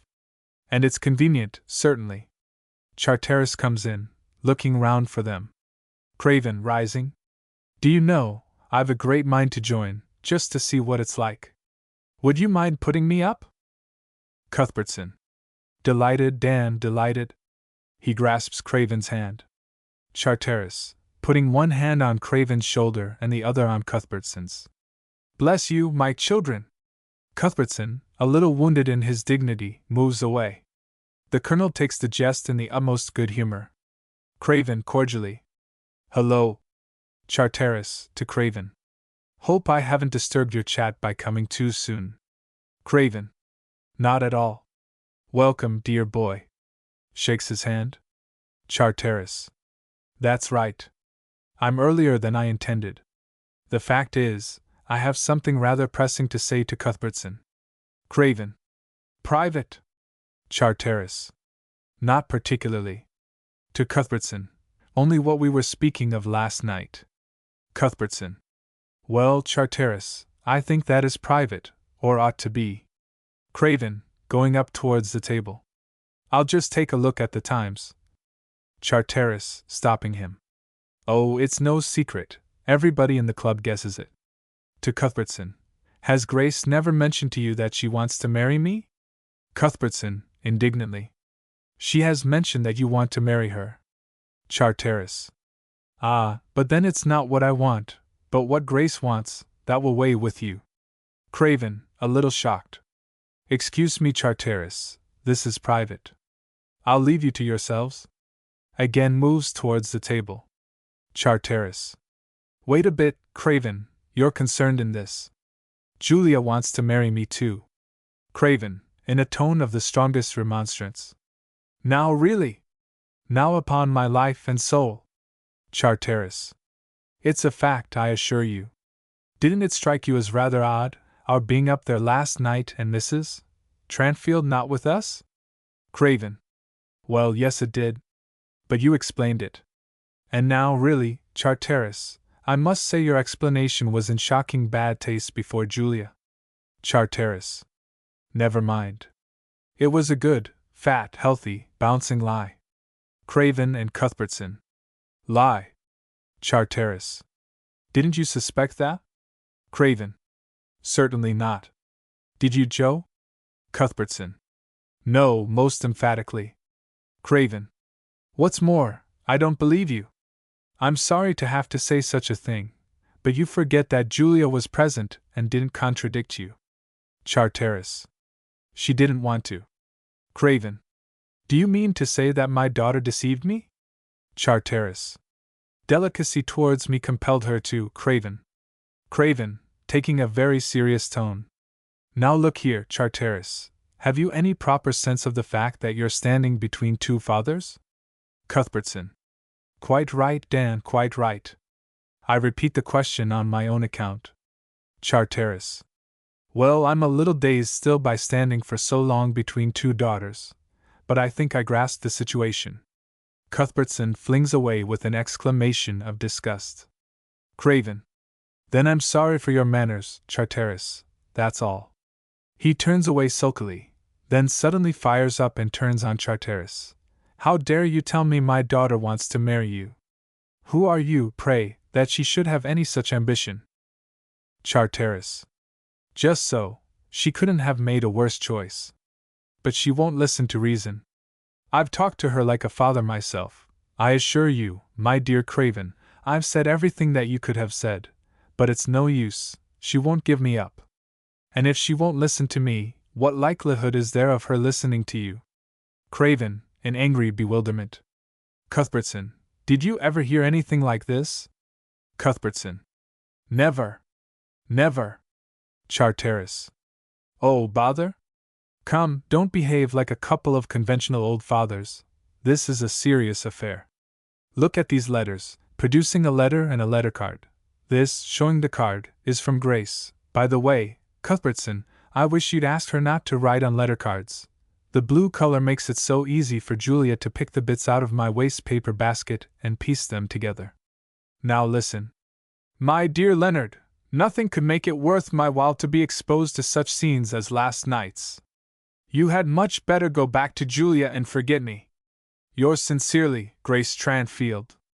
Cuthbertson, infuriated. Damnation! Charteris, turning to Craven and preparing to read the letter. Now for Julia. The colonel turns away to hide his face from Charteris, anticipating a shock, and puts his hand on a chair to steady himself. My dearest boy, nothing will make me believe that this odious woman can take my place in your heart. I sent some of the letters you wrote me when we first met, and I ask you to read them. They will recall what you felt when you wrote them. You cannot have changed so much as to be indifferent to me. Whoever may have struck your fancy for the moment, your heart is still mine. And so on, you know the sort of thing. Ever and always your loving Julia. The colonel sinks on the chair and covers his face with his hand. You don't suppose she's serious, do you? That's the sort of thing she writes me 3 times a day. To Cuthbertson, Grace is in earnest though, confound it. He holds out Grace's letter. A blue card as usual. This time I shall not trust the waste paper basket. He goes to the fire, and throws the letters into it. Cuthbertson, facing him with folded arms as he comes down again. May I ask, Mr. Charteris, is this the new humor? Charteris, still too preoccupied with his own difficulty to have any sense of the effect he is producing on the others. Oh, stuff! Do you suppose it's a joke to be situated as I am? You've got your head so stuffed with the new humor and the new woman and the new this, that and the other, all mixed up with your own old Adam, that you've lost your senses. Cuthbertson, strenuously. Do you see that old man, grown grey in the honored service of his country, whose last days you have blighted? Charteris, surprised, looking at Craven and realizing his distress with genuine concern. I'm very sorry. Come, Craven, don't take it to heart. Craven shakes his head. I assure you it means nothing, it happens to me constantly. Cuthbertson. There is only one excuse for you. You are not fully responsible for your actions. Like all advanced people, you have got neurasthenia.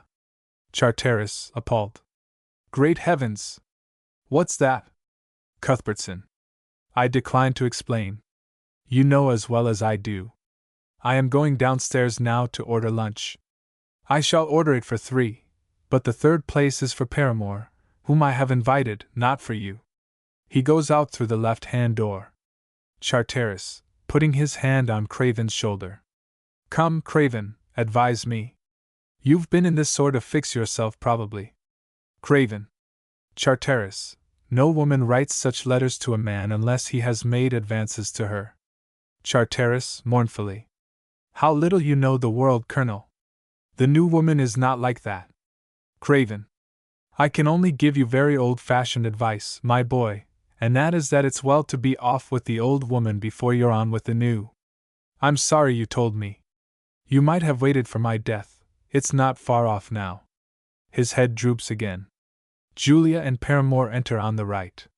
Julia stops as she catches sight of Charteris, her face clouding and her breast heaving. Paramore, seeing the colonel apparently ill, hurries down to him with the bedside manner in full play. Charteris, seeing Julia. "Oh Lord!" He retreats under the lee of the revolving bookstand. Paramore, sympathetically to the colonel. "Allow me." Takes his wrist and begins to count his pulse. Craven, looking up. "Eh?" Withdraws his hand and rises rather crossly. "No, Paramore, it's not my liver now, it's private business." A chase now begins between Julia and Charteris, all the more exciting to them because the huntress and her prey must alike conceal the real object of their movements from the others. Charteris first makes for the right-hand door. Julia immediately moves back to it, barring his path. He doubles back round the bookstand, setting it whirling as he makes for the left door, Julia crossing in pursuit of him. He is about to escape when he is cut off by the return of Cuthbertson. He turns back and sees Julia close upon him. There being nothing else for it, he bolts up into the recess to the left of the fireplace. Cuthbertson. "Good morning, Miss Craven." They shake hands. "Won't you join us at lunch?" "Paramore's coming too." Julia. "Thanks, I shall be very pleased." She goes up with affected purposelessness towards the recess. Charteris, almost trapped in it, crosses to the right-hand recess by way of the fender, knocking down the fire irons with a crash as he does so. Craven, who has crossed to the whirling bookcase and stopped it. "What the dickens are you doing there, Charteris?" Charteris. "Nothing. It's such a confounded room to get about in." Julia, maliciously. "Yes, isn't it?" She is moving back to guard the right-hand door, when Cuthbertson appears at it. Cuthbertson. "May I take you down?" He offers her his arm. Julia. "No, really, you know it's against the rules of the club to coddle women in any way. Whoever is nearest to the door goes first." Cuthbertson. "Oh well, if you insist. Come, gentlemen, let us go to lunch in the Ibsen fashion, the unsexed fashion." He goes out on the left, followed by Paramore, laughing. Craven goes last. He turns at the door to see whether Julia is coming, and stops when he sees she is not. Craven. "Come, Julia." Julia, with patronizing affection. "Yes, Daddy dear, presently." Charteris is meanwhile stealing to the right-hand door. "Don't wait for me, I'll come in a moment." The colonel hesitates. "It's all right, Daddy." Craven, very gravely. "Don't be long, my dear." He goes out. Charteris. "I'm off." Makes a dash for the right-hand door. Julia, darting at him and seizing his wrist. "Aren't you coming?" Charteris. "No, unhand me, Julia." He tries to get away. She holds him. "If you don't let me go, I'll scream for help." Julia, reproachfully. "Leonard." He breaks away from her. "Oh, how can you be so rough with me, dear? Did you get my letter?" Charteris. "Burn it." She turns away, struck to the heart, and buries her face in her hands, along with hers. Julia, quickly turning again. "Hers. Has she written to you?" Charteris. "Yes, to break off with me on your account." Julia, her eyes gleaming. "Ah." Charteris. "You are pleased. Wretch. Now you have lost the last scrap of my regard." He turns to go, but is stopped by the return of Sylvia. Julia turns away and stands pretending to read a paper which she picks up from the table. Sylvia, offhandedly. "Hello, Charteris, how are you getting on?" She takes his arm familiarly and walks down the room with him. "Have you seen Grace Tranfield this morning?" Julia drops the paper and comes a step nearer to listen. "You generally know where she is to be found." Charteris. "I shall never know any more, Sylvia. She's quarreled with me." Sylvia. "Sylvia! How often am I to tell you that I am not Sylvia at the club?" Charteris. "I forgot. I beg your pardon, Craven, old chap," slaps her on the shoulder. Sylvia. "That's better, a little overdone, but better." Julia. "Don't be a fool, silly." Sylvia. "Remember, Julia, if you please, that here we are members of the club, not sisters. I don't take liberties with you here on family grounds, don't you take any with me." She goes to the settee and resumes her former place. Charteris. Quite right, Craven. Down with the tyranny of the elder sister. Julia.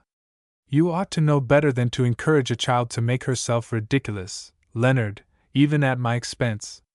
Charteris, seating himself on the edge of the table. Your lunch will be cold, Julia. Julia is about to retort furiously when she is checked by the reappearance of Cuthbertson at the left-hand door. Cuthbertson. What has become of you, Miss Craven? Your father is getting quite uneasy. We're all waiting for you. Julia. So I have just been reminded, thank you. She goes out angrily past him, Sylvia looking round to see. Cuthbertson, looking first after her, then at Charteris. More neurasthenia. He follows her. Sylvia, jumping up on her knees on the settee and speaking over the back of it. What's up, Charteris? Julia been making love to you? Charteris, speaking to her over his shoulder. No, blowing me up for making love to Grace. Sylvia. Serve you right? You are an awful devil for philandering.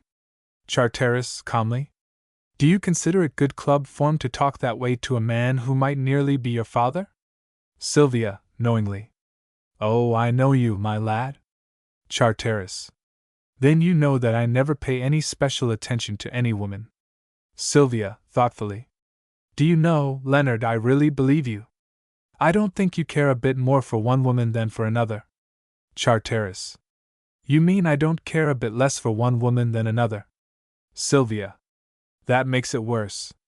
But what I mean is that you never bother about there being only women. You talk to them just as you do to me or any other fellow. That's the secret of your success. You can't think how sick they get of being treated with the respect due to their sex. Charteris. Ah, if Julia only had your wisdom, Craven. He gets off the table with a sigh and perches himself reflectively on the stepladder. Sylvia. She can't take things easy, can she, old man? But don't you be afraid of breaking her heart. She gets over her little tragedies. We found that out at home when our great sorrow came. Charteris. What was that? Sylvia. I mean when we learned that poor Papa had Paramore's disease. But it was too late to inoculate Papa. All they could do was to prolong his life for 2 years more by putting him on a strict diet. Poor old boy. They cut off his liquor, and he's not allowed to eat meat. Charteris. Your father appears to me to be uncommonly well. Sylvia. Yes, you would think he was a great deal better. But the microbes are at work, slowly but surely.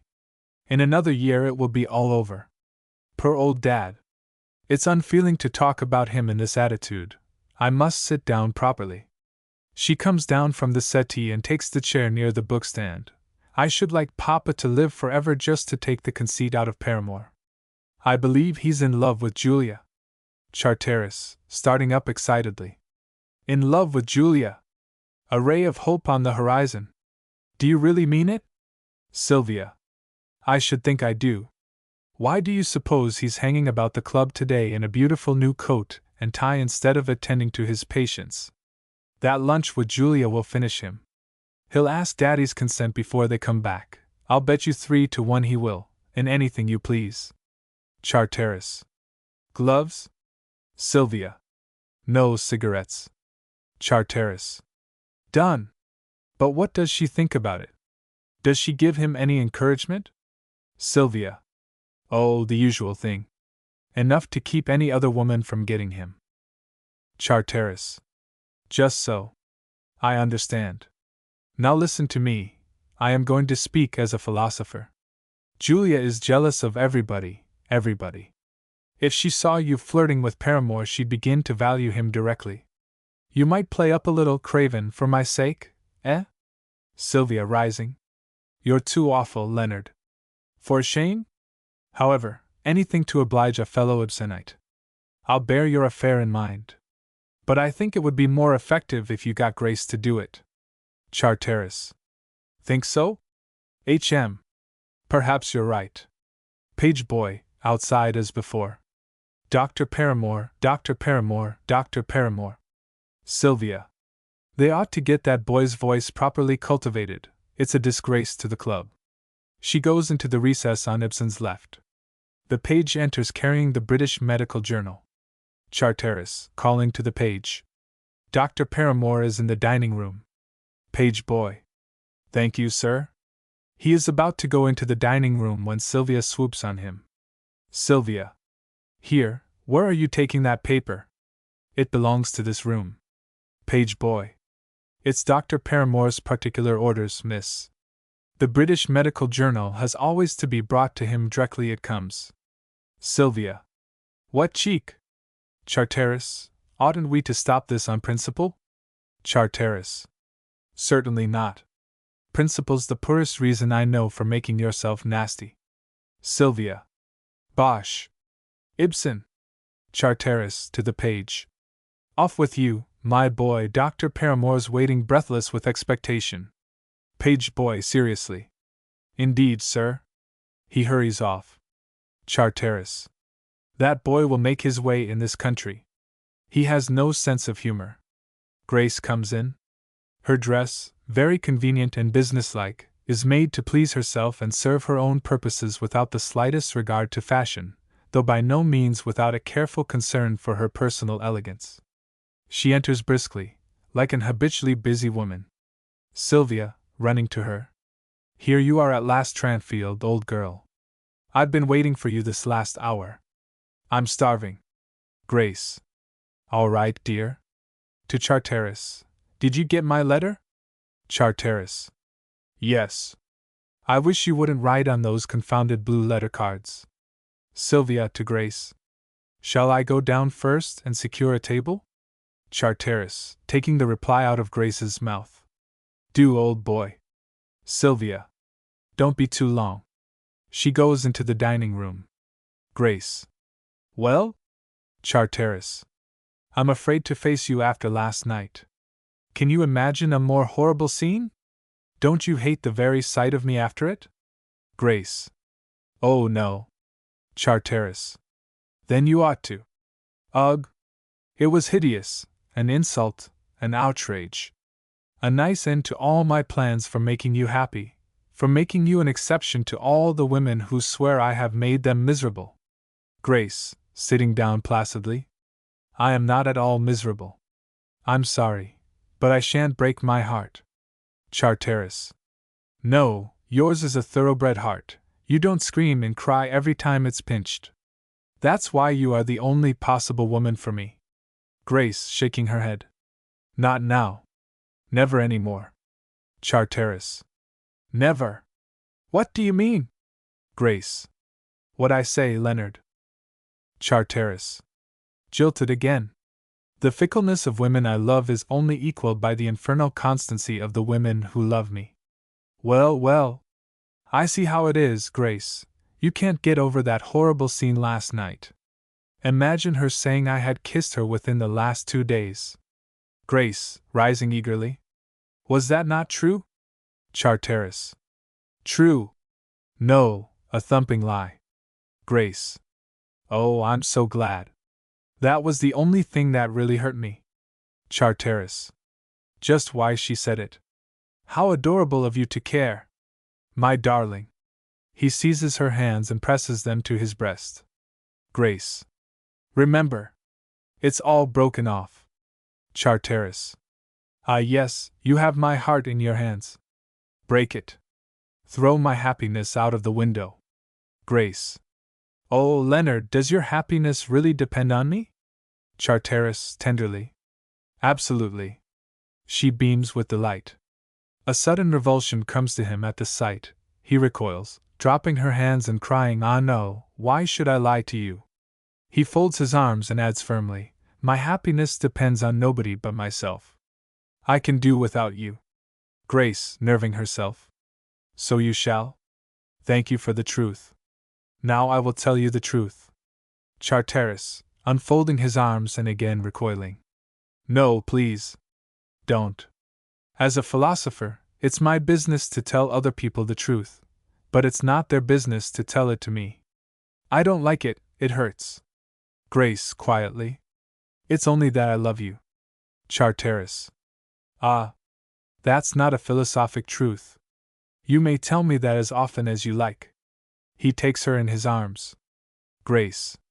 Yes, Leonard, But I'm an advanced woman. He checks himself and looks at her in some consternation. I'm what my father calls a new woman. He lets her go and stares at her. I quite agree with all your ideas. Charteris, scandalized. That's a nice thing for a respectable woman to say. You ought to be ashamed of yourself. Grace. I am quite in earnest about them too, though you are not, and I will never marry a man I love too much. It would give him a terrible advantage over me. I should be utterly in his power. That's what the new woman is like. Isn't she right, Mr. Philosopher? Charteris.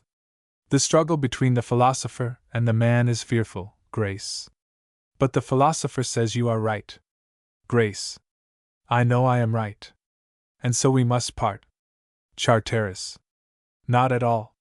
You must marry someone else, and then I'll come and philander with you.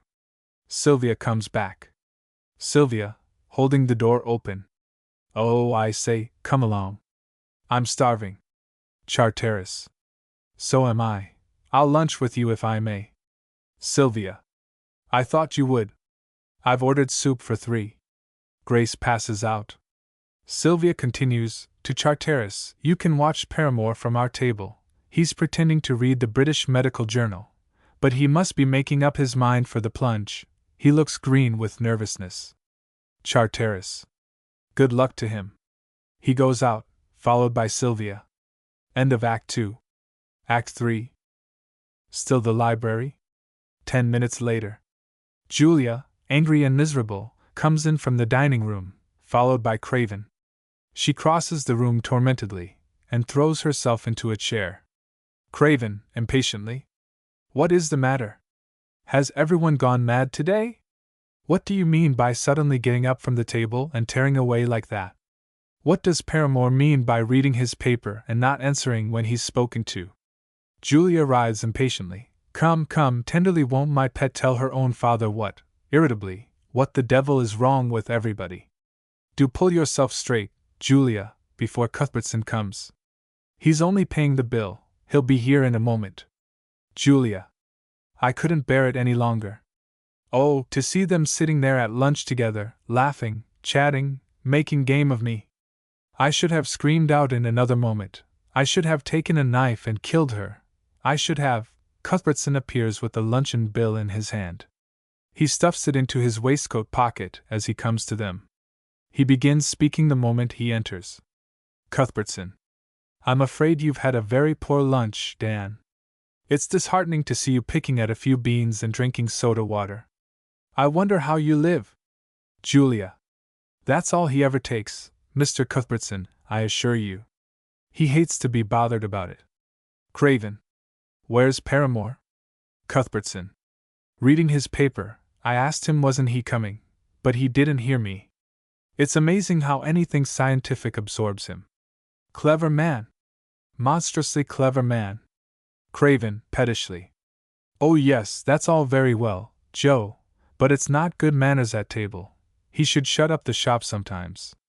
Heaven knows I am only too anxious to forget his science, since it has pronounced my doom. He sits down with a melancholy air. Cuthbertson, compassionately. You mustn't think about that, Craven, perhaps he was mistaken. He sighs deeply and sits down, but he is certainly a very clever fellow. He thinks twice before he commits himself. They sit in silence, full of the gloomiest thoughts.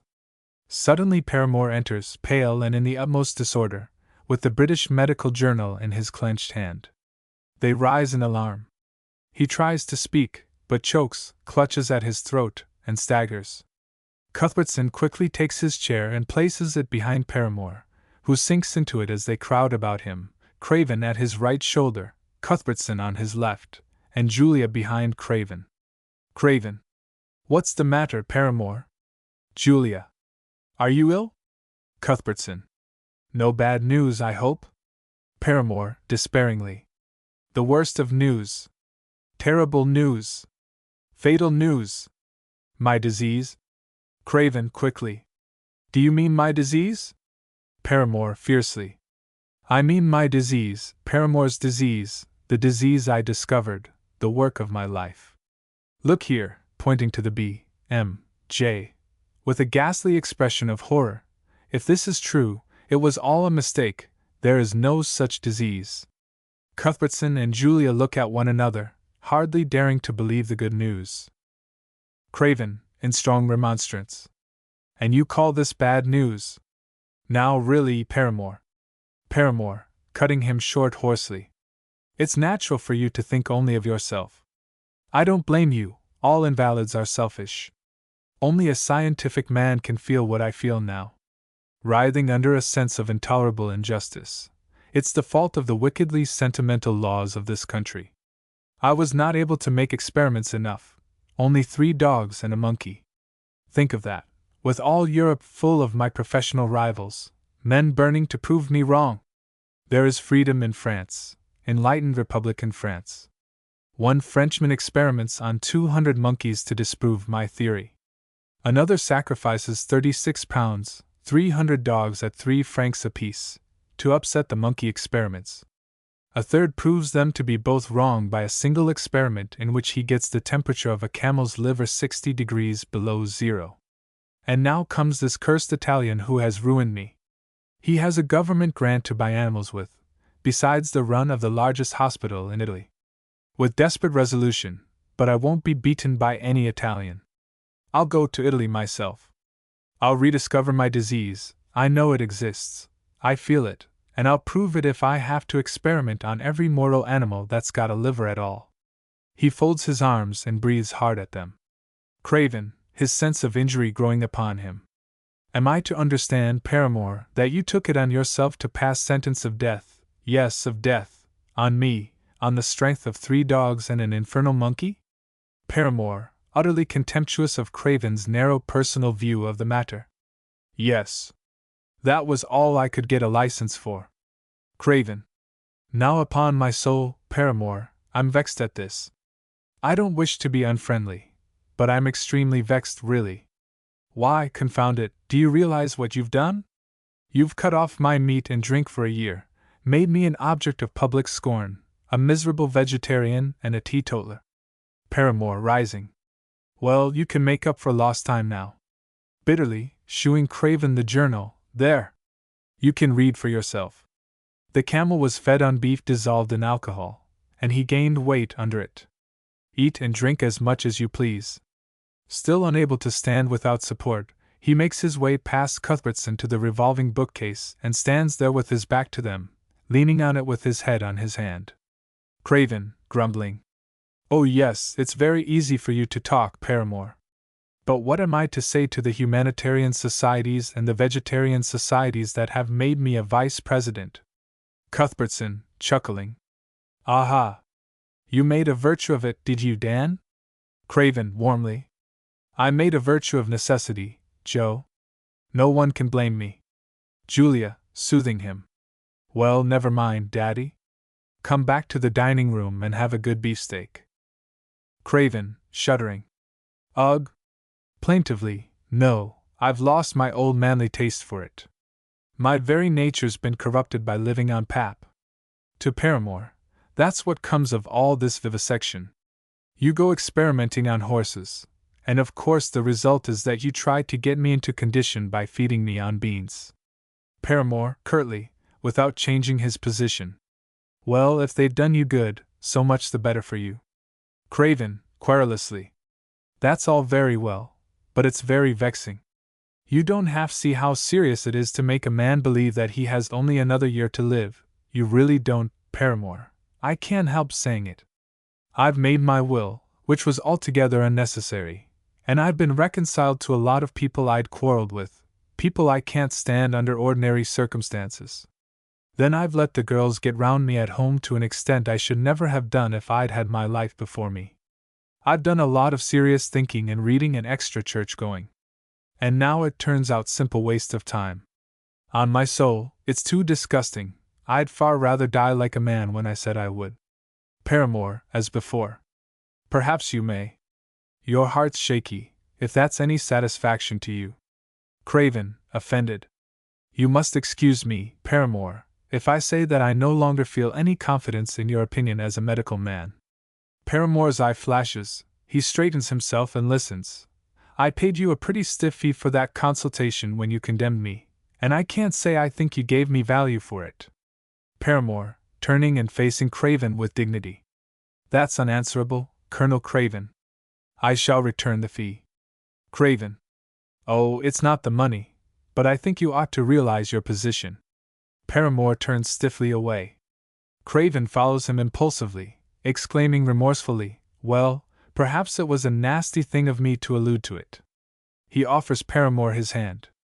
Paramore, conscientiously taking it. Not at all. You are quite in the right, Colonel Craven. My diagnosis was wrong, and I must take the consequences. Craven, holding his hand. No, don't say that. It was natural enough. My liver is enough to set any man's diagnosis wrong. A long handshake, very trying to Paramore's nerves. Paramore then retires to the recess on Ibsen's left, and throws himself on the divan with a half-suppressed sob, bending over the British Medical Journal with his head on his hands and his elbows on his knees. Cuthbertson, who has been rejoicing with Julia at the other side of the room. Well, let's say no more about it. I congratulate you, Craven, and hope you may long be spared. Craven offers his hand. No, Dan, your daughter first. He takes Julia's hand gently and hands her across to Craven, into whose arms she flies with a gush of feeling. Julia. Dear old daddy. Craven. Ah, is Julia glad that the old dad is let off for a few years more? Julia, almost crying. Oh, so glad, so glad. Cuthbertson sobs audibly. The Colonel is affected. Sylvia, entering from the dining room, stops abruptly at the door on seeing the three. Paramore, in the recess, escapes her notice. Sylvia. Hello. Craven. Tell her the news, Julia. It would sound ridiculous from me. He goes to the weeping Cuthbertson, and pats him consolingly on the shoulder. Julia. Silly, only think. Dad's not ill at all.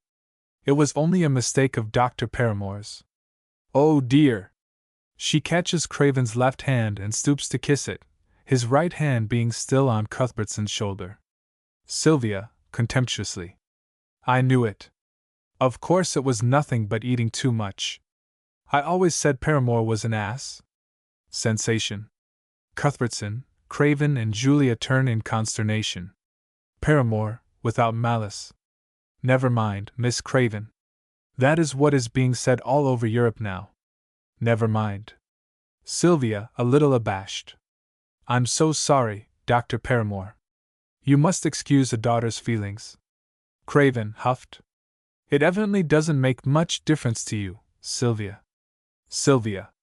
I'm not going to be sentimental over it, Dad, you may bet. Coming to Craven. Besides, I knew it was nonsense all along. Petting him. Poor dear old Dad. Why should your days be numbered any more than anyone else's? He pats her cheek, mollified. Julia impatiently turns away from them. Come to the smoking room, and let's see what you can do after teetotaling for a year. Craven, playfully. Vulgar little girl. He pinches her ear. Shall we come, Joe? You'll be the better for a pick-me-up after all this emotion. Cuthbertson. I'm not ashamed of it, Dan. It has done me good. He goes up to the table and shakes his fist at the bust over the mantelpiece. It would do you good too if you had eyes and ears to take it in.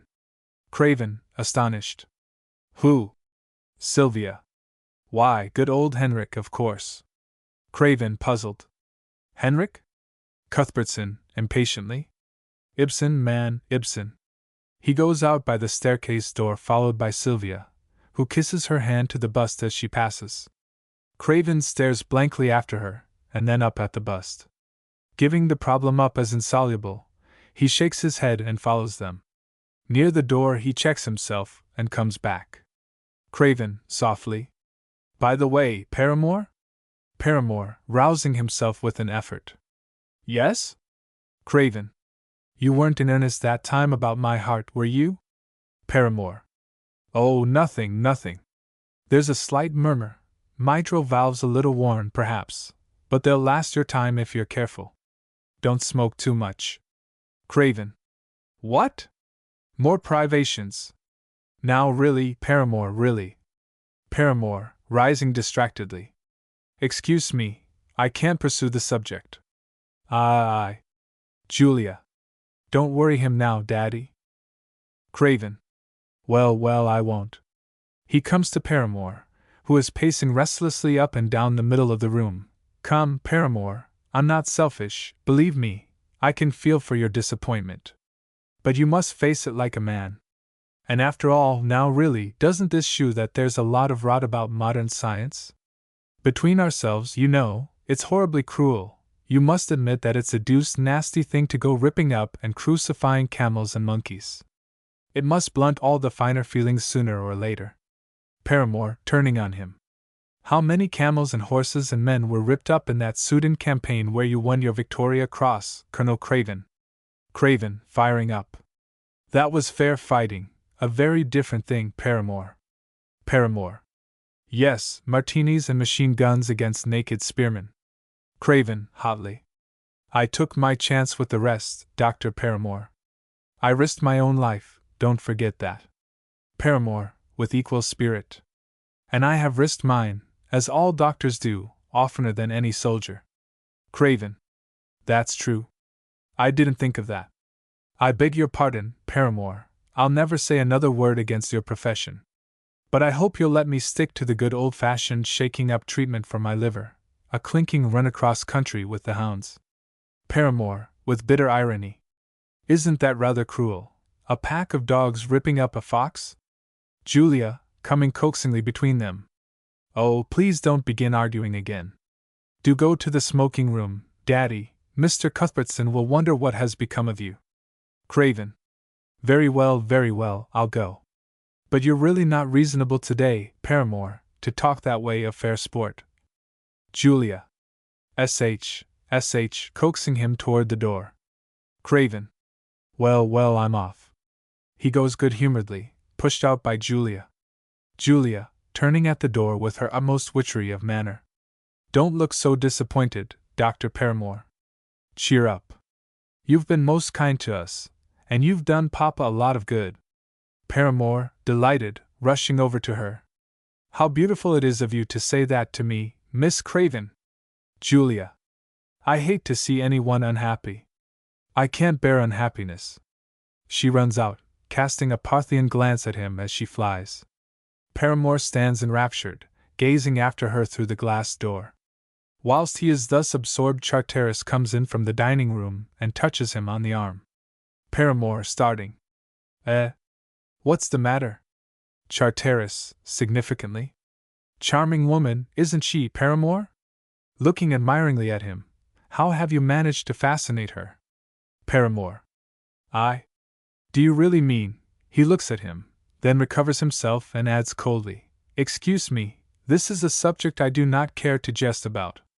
He walks away from Charteris down the side of the room, and sits down in an easy chair reading his journal to intimate that he does not wish to pursue the conversation. Charteris, ignoring the hint and coolly taking a chair beside him. Why don't you get married, Paramore? You know it's a scandalous thing for a man in your profession to be single. Paramore, shortly, still pretending to read. That's my own business, not yours. Charteris. Not at all. It's preeminently a social question. You're going to get married, aren't you? Paramore. Not that I am aware of. Charteris, alarmed. No! Don't say that. Why? Paramore, rising angrily and rapping one of the silence placards. Allow me to call your attention to that. He crosses to the easy chair near the revolving bookstand, and flings himself into it with determined hostility. Charteris, following him, too deeply concerned to mind the rebuff. Paramore, you alarm me more than I can say. You've been and muffed this business somehow. I know perfectly well what you've been up to, and I fully expected to find you a joyful accepted suitor. Paramore, angrily. Yes, you have been watching me because you admire Miss Craven yourself. Well, you may go in and win now. You will be pleased to hear that I am a ruined man. Charteris. You. Ruined? How? The turf? Paramore, contemptuously. The turf? Certainly not. Charteris. Paramore, If the loan of all I possess will help you over this difficulty, you're welcome to it. Paramore, rising in surprise. Charteris. I, suspiciously, are you joking? Charteris. Why on earth do you always suspect me of joking? I never was more serious in my life. Paramore, shamed by Charteris's generosity. Then I beg your pardon. I thought the news would please you. Charteris, deprecating this injustice to his good feeling. My dear fellow. Paramore. I see I was wrong. I am really very sorry. They shake hands, and now you may as well learn the truth. I had rather you heard it from me than from the gossip of the club. My liver discovery has been, he cannot bring himself to say it. Charteris, helping him out. Confirmed? Sadly. I see, the poor colonel's doomed. Paramore. No, on the contrary, it has been, called in question. The colonel now believes himself to be in perfectly good health, and my friendly relations with the Cravens are entirely spoiled. Charteris. Who told him about it? Paramore. I did, of course, the moment I read the news in this. He shews the journal and puts it down on the bookstand. Charteris. Why, man, you've been a messenger of glad tidings. Didn't you congratulate him? Paramore, scandalized. Congratulate him. Congratulate a man on the worst blow pathological science has received for the last 300 years. Charteris. No. Congratulate him on having his life saved. Congratulate Julia on having her father spared. Swear that your discovery and your reputation are as nothing to you compared with the pleasure of restoring happiness to the household in which the best hopes of your life are centered. Confound it, man, you'll never get married if you can't turn things to account with a woman in these little ways. Paramore, gravely. Excuse me, but my self-respect is dearer to me even than Miss Craven.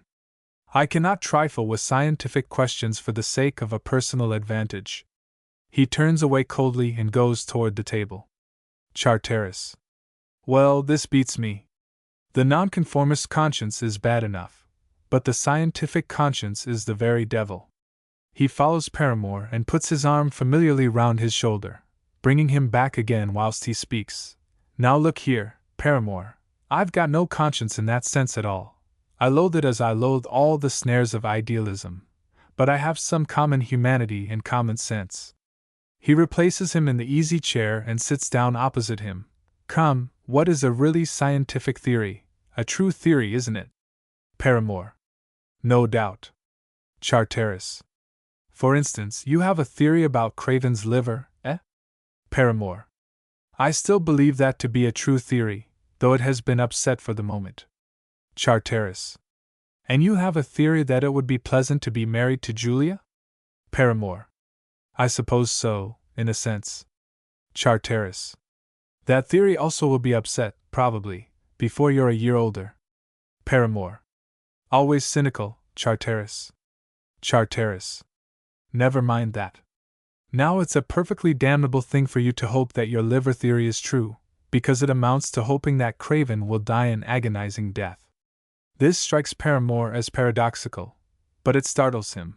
But it's amiable and human to hope that your theory about Julia is right, because it amounts to hoping that she may live happily ever after. Paramore. I do hope that with all my soul, correcting himself, I mean with all my function of hoping. Charteris. Then, since both theories are equally scientific, why not devote yourself, as a humane man, to proving the amiable theory rather than the damnable one? Paramore. But how? Charteris. I'll tell you. You think I'm fond of Julia myself. So I am, but then I'm fond of everybody, so I don't count. Besides, if you try the scientific experiment of asking her whether she loves me, she'll tell you that she hates and despises me. So I'm out of the running. Nevertheless, like you, I hope that she may be happy with all my, what did you call your soul? Paramore, impatiently. Oh, go on, finish what you were going to say. Charteris, suddenly affecting complete indifference, and rising carelessly. I don't know that I have anything more to say. If I were you, I should invite the Cravens to tea in honor of the Colonel's escape from a horrible doom. By the way, if you've done with that British medical journal, I should like to see how they've smashed your theory up. Paramore, wincing as he also rises. Oh, certainly, if you wish it. I have no objection. He takes the journal from the bookstand. I admit that the Italian experiments apparently upset my theory. But please remember that it is doubtful, extremely doubtful, whether anything can be proved by experiments on animals. He hands Charteris the journal. Charteris, taking it. It doesn't matter. I don't intend to make any. He retires to the recess on Ibsen's right, picking up the step ladder as he passes and placing it so that he is able to use it for a leg rest as he settles himself to read on the divan with his back to the corner of the mantelpiece. Paramore goes to the left-hand door and is about to leave the library when he meets Grace entering. Grace. How do you do, Dr. Paramore? So glad to see you. They shake hands. Paramore. Thanks. Quite well, I hope? Grace. Quite, thank you. You're looking overworked. We must take more care of you, Doctor. Paramore. You are very kind. Grace. It is you who are too kind to your patients. You sacrifice yourself. Have a little rest. Come and talk to me, tell me all about the latest scientific discoveries, and what I ought to read to keep myself up to date. But perhaps you're busy. Paramore. No, not at all. Only too delighted. They go into the recess on Ibsen's left, and sit there chatting in whispers, very confidentially. Charteris. How they all love a doctor! They can say what they like to him. Julia returns. He takes his feet down from the ladder and sits up. Phew! Julia wanders down his side of the room, apparently looking for someone. Charteris steals after her. Charteris, in a low voice.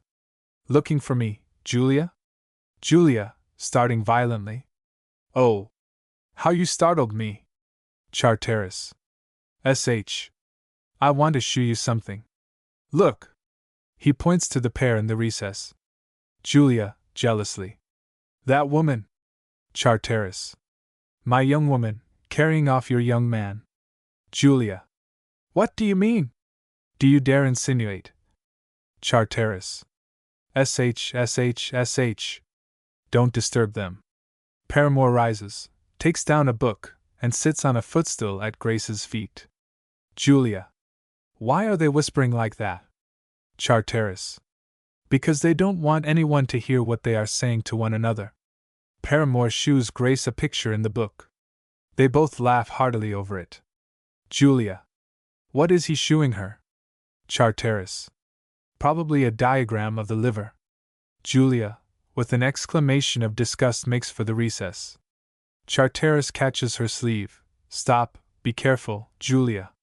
She frees herself by giving him a push which upsets him into the easy chair, then crosses to the recess, and stands looking down at Grace and Paramore from the corner next the fireplace. Julia, with suppressed fury. You seem to have found a very interesting book, Dr. Paramore. They look up astonished. May I ask what it is? She stoops swiftly, snatches the book from Paramore, and comes down to the table quickly to look at it whilst they rise in amazement. Good words. She flings it on the table and sweeps back past Charteris, exclaiming contemptuously, You fool! Paramore and Grace, meanwhile, come from the recess. Paramore bewildered, Grace very determined. Charteris, aside to Julia as he gets out of the easy chair. Idiot! She'll have you turned out of the club for this. Julia, terrified. She can't, can she? Paramore. What is the matter, Miss Craven? Charteris, hastily. Nothing, my fault, a stupid, practical joke. I beg your pardon and Mrs. Tranfield's. Grace, firmly. It is not your fault in the least, Mr. Charteris. Dr. Paramore, will you oblige me by finding Sylvia Craven for me, if you can? Paramore, hesitating. But, Grace. I want you to go now, if you please. Paramore, succumbing. Certainly. He bows and goes out by the staircase door. Grace. You are going with him, Charteris. Julia. You will not leave me here to be insulted by this woman, Mr. Charteris. She takes his arm as if to go with him. Grace. When two ladies quarrel in this club, it is against the rules to settle it when there are gentlemen present, especially the gentleman they are quarreling about. I presume you do not wish to break that rule, Miss Craven. Julia sullenly drops Charteris's arm. Grace turns to Charteris and adds, "Now, trot off." Charteris. "Certainly, certainly." He follows Paramore ignominiously. Grace, to Julia, with quiet peremptoriness. "Now, what have you to say to me?" Julia, suddenly throwing herself tragically on her knees at Grace's feet. "Don't take him from me. Oh, don't be so cruel. Give him back to me. You don't know what you're doing, what our past has been, how I love him. You don't know." Grace. "Get up, and don't be a fool. Suppose anyone comes in and sees you in that ridiculous attitude." Julia. "I hardly know what I'm doing. I don't care what I'm doing, I'm too miserable." "Oh, won't you listen to me?" Grace. "Do you suppose I am a man to be imposed on by this sort of rubbish?" Julia, getting up and looking darkly at her. "You intend to take him from me, then?" Grace. "Do you expect me to help you to keep him after the way you have behaved?" Julia, trying her theatrical method in a milder form, reasonable and impulsively good-natured instead of tragic. "I know I was wrong to act as I did last night. I beg your pardon. I am sorry. I was mad." Grace. "Not a bit mad. You calculated to an inch how far you could go. When he is present to stand between us and play out the scene with you, I count for nothing. When we are alone, you fall back on your natural way of getting anything you want, crying for it like a baby until it is given to you." Julia, with unconcealed hatred. "You learnt this from him." Grace. "I learned it from yourself, last night and now. How I hate to be a woman when I see, by you, what wretched childish creatures we are. Those two men would cut you dead and have you turned out of the club if you were a man, and had behaved in such a way before them. But because you are only a woman, they are forbearing, sympathetic, gallant. Oh, if you had a scrap of self-respect, their indulgence would make you creep all over. I understand now why Charteris has no respect for women." Julia. "How dare you say that?" Grace. "Dare? I love him. And I have refused his offer to marry me." Julia, incredulous but hopeful. "You have refused?" Grace. "Yes, because I will not give myself to any man who has learned how to treat women from you and your like. I can do without his love, but not without his respect, and it is your fault that I cannot have both. Take his love then, and much good may it do you. Run to him and beg him to have mercy on you and take you back." Julia. "Oh, what a liar you are! He loved me before he ever saw you, before he ever dreamed of you, you pitiful thing. Do you think I need go down on my knees to men to make them come to me? That may be your experience, you creature with no figure, it is not mine. There are dozens of men who would give their souls for a look from me. I have only to lift my finger." Grace. "Lift it then, and see whether he will come." Julia. "How I should like to kill you! I don't know why I don't." Grace. "Yes, you like to get out of your difficulties cheaply, at other people's expense. It is something to boast of, isn't it, that dozens of men would make love to you if you invited them?" Julia, sullenly. "I suppose it's better to be like you, with a cold heart and a serpent's tongue. Thank heaven, I have a heart. That is why you can hurt me as I cannot hurt you. And you are a coward. You are giving him up to me without a struggle." Grace. "Yes, it is for you to struggle. I wish you success." She turns away contemptuously and is going to the dining room door when Sylvia enters on the opposite side, followed by Cuthbertson and Craven, who come to Julia, while Sylvia crosses to Grace. Sylvia. "Here I am, sent by the faithful Paramore. He hinted that I'd better bring the elder members of the family too. Here they are." "What's the row?" Grace, quietly. "Nothing, dear. There's no row." Julia, hysterically, tottering and stretching out her arms to Craven. "Daddy?" Craven, taking her in his arms. "My precious! What's the matter?" Julia, through her tears. "She's going to have me expelled from the club, and we shall all be disgraced. Can she do it, Daddy? Craven. Well, really, the rules of this club are so extraordinary that I don't know. To Grace. May I ask, Mrs. Tranfield, whether you have any complaint to make of my daughter's conduct? Grace. Yes, Colonel Craven. I am going to complain to the committee. Sylvia. I knew you'd overdo it some day, Julia. Craven, at a loss, looks at Cuthbertson. Cuthbertson. Don't look at me, Dan. Within these walls a father's influence counts for nothing. Craven. May I ask the ground of complaint, Mrs. Tranfield? Grace. Simply that Miss Craven is essentially a womanly woman, and, as such, not eligible for membership. Julia. It's false. I'm not a womanly woman. I was guaranteed when I joined just as you were. Grace. By Mr. Charteris, I think, at your own request. I shall call him as a witness to your thoroughly womanly conduct just now in his presence, and Dr. Paramore's. Craven. Cuthbertson, are they joking, or am I dreaming? Cuthbertson, grimly. It's real, Dan, you're awake. Sylvia, taking Craven's left arm and hugging it affectionately. Dear old Rip Van Winkle. Craven. Well, Mrs. Tranfield, all I can say is that I hope you will succeed in establishing your complaint, and that Julia may soon see the last of this most outrageous institution. Sylvia, still caressing his arm, laughs at him. Charteris returns. Charteris, at the door. May I come in? Sylvia, releasing the colonel. Yes, you're wanted here as a witness. Charteris comes in. It's a bad case of womanliness. Grace, half aside to him, significantly. You understand. Julia, watching them jealously, leaves her father and gets close to Charteris. Grace adds aloud, I shall expect your support before the committee. Julia. If you have a scrap of manhood you will take my part. Charteris. But then I shall be expelled for being a manly man. Besides, I'm on the committee myself. I can't act as judge and witness, too. You must apply to Paramore. He saw it all. Grace. Where is Dr. Paramore? Charteris. Just gone home. Julia, with sudden resolution. What is Dr. Paramore's number in Savile Row? Charteris. 79. Julia goes out quickly by the staircase door, to their astonishment. Charteris follows her to the door, which swings back in his face, leaving him staring after her through the glass.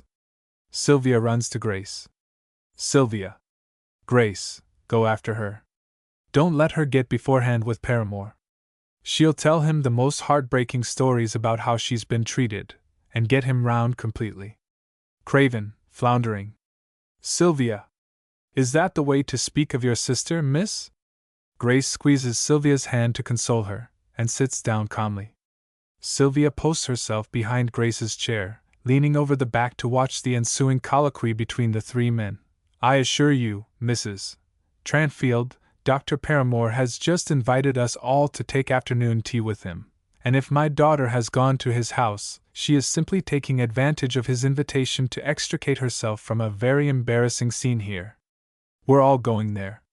Come, Sylvia. He turns to go, followed by Cuthbertson. Charteris, in consternation. Stop! He gets between Craven and Cuthbertson. What hurry is there? Can't you give the man time? Craven. Time? What for? Charteris, talking foolishly in his agitation. Well, to get a little rest, you know, a busy professional man like that. He's not had a moment to himself all day. Craven. But Julia's with him. Charteris. Well, no matter, she's only one person.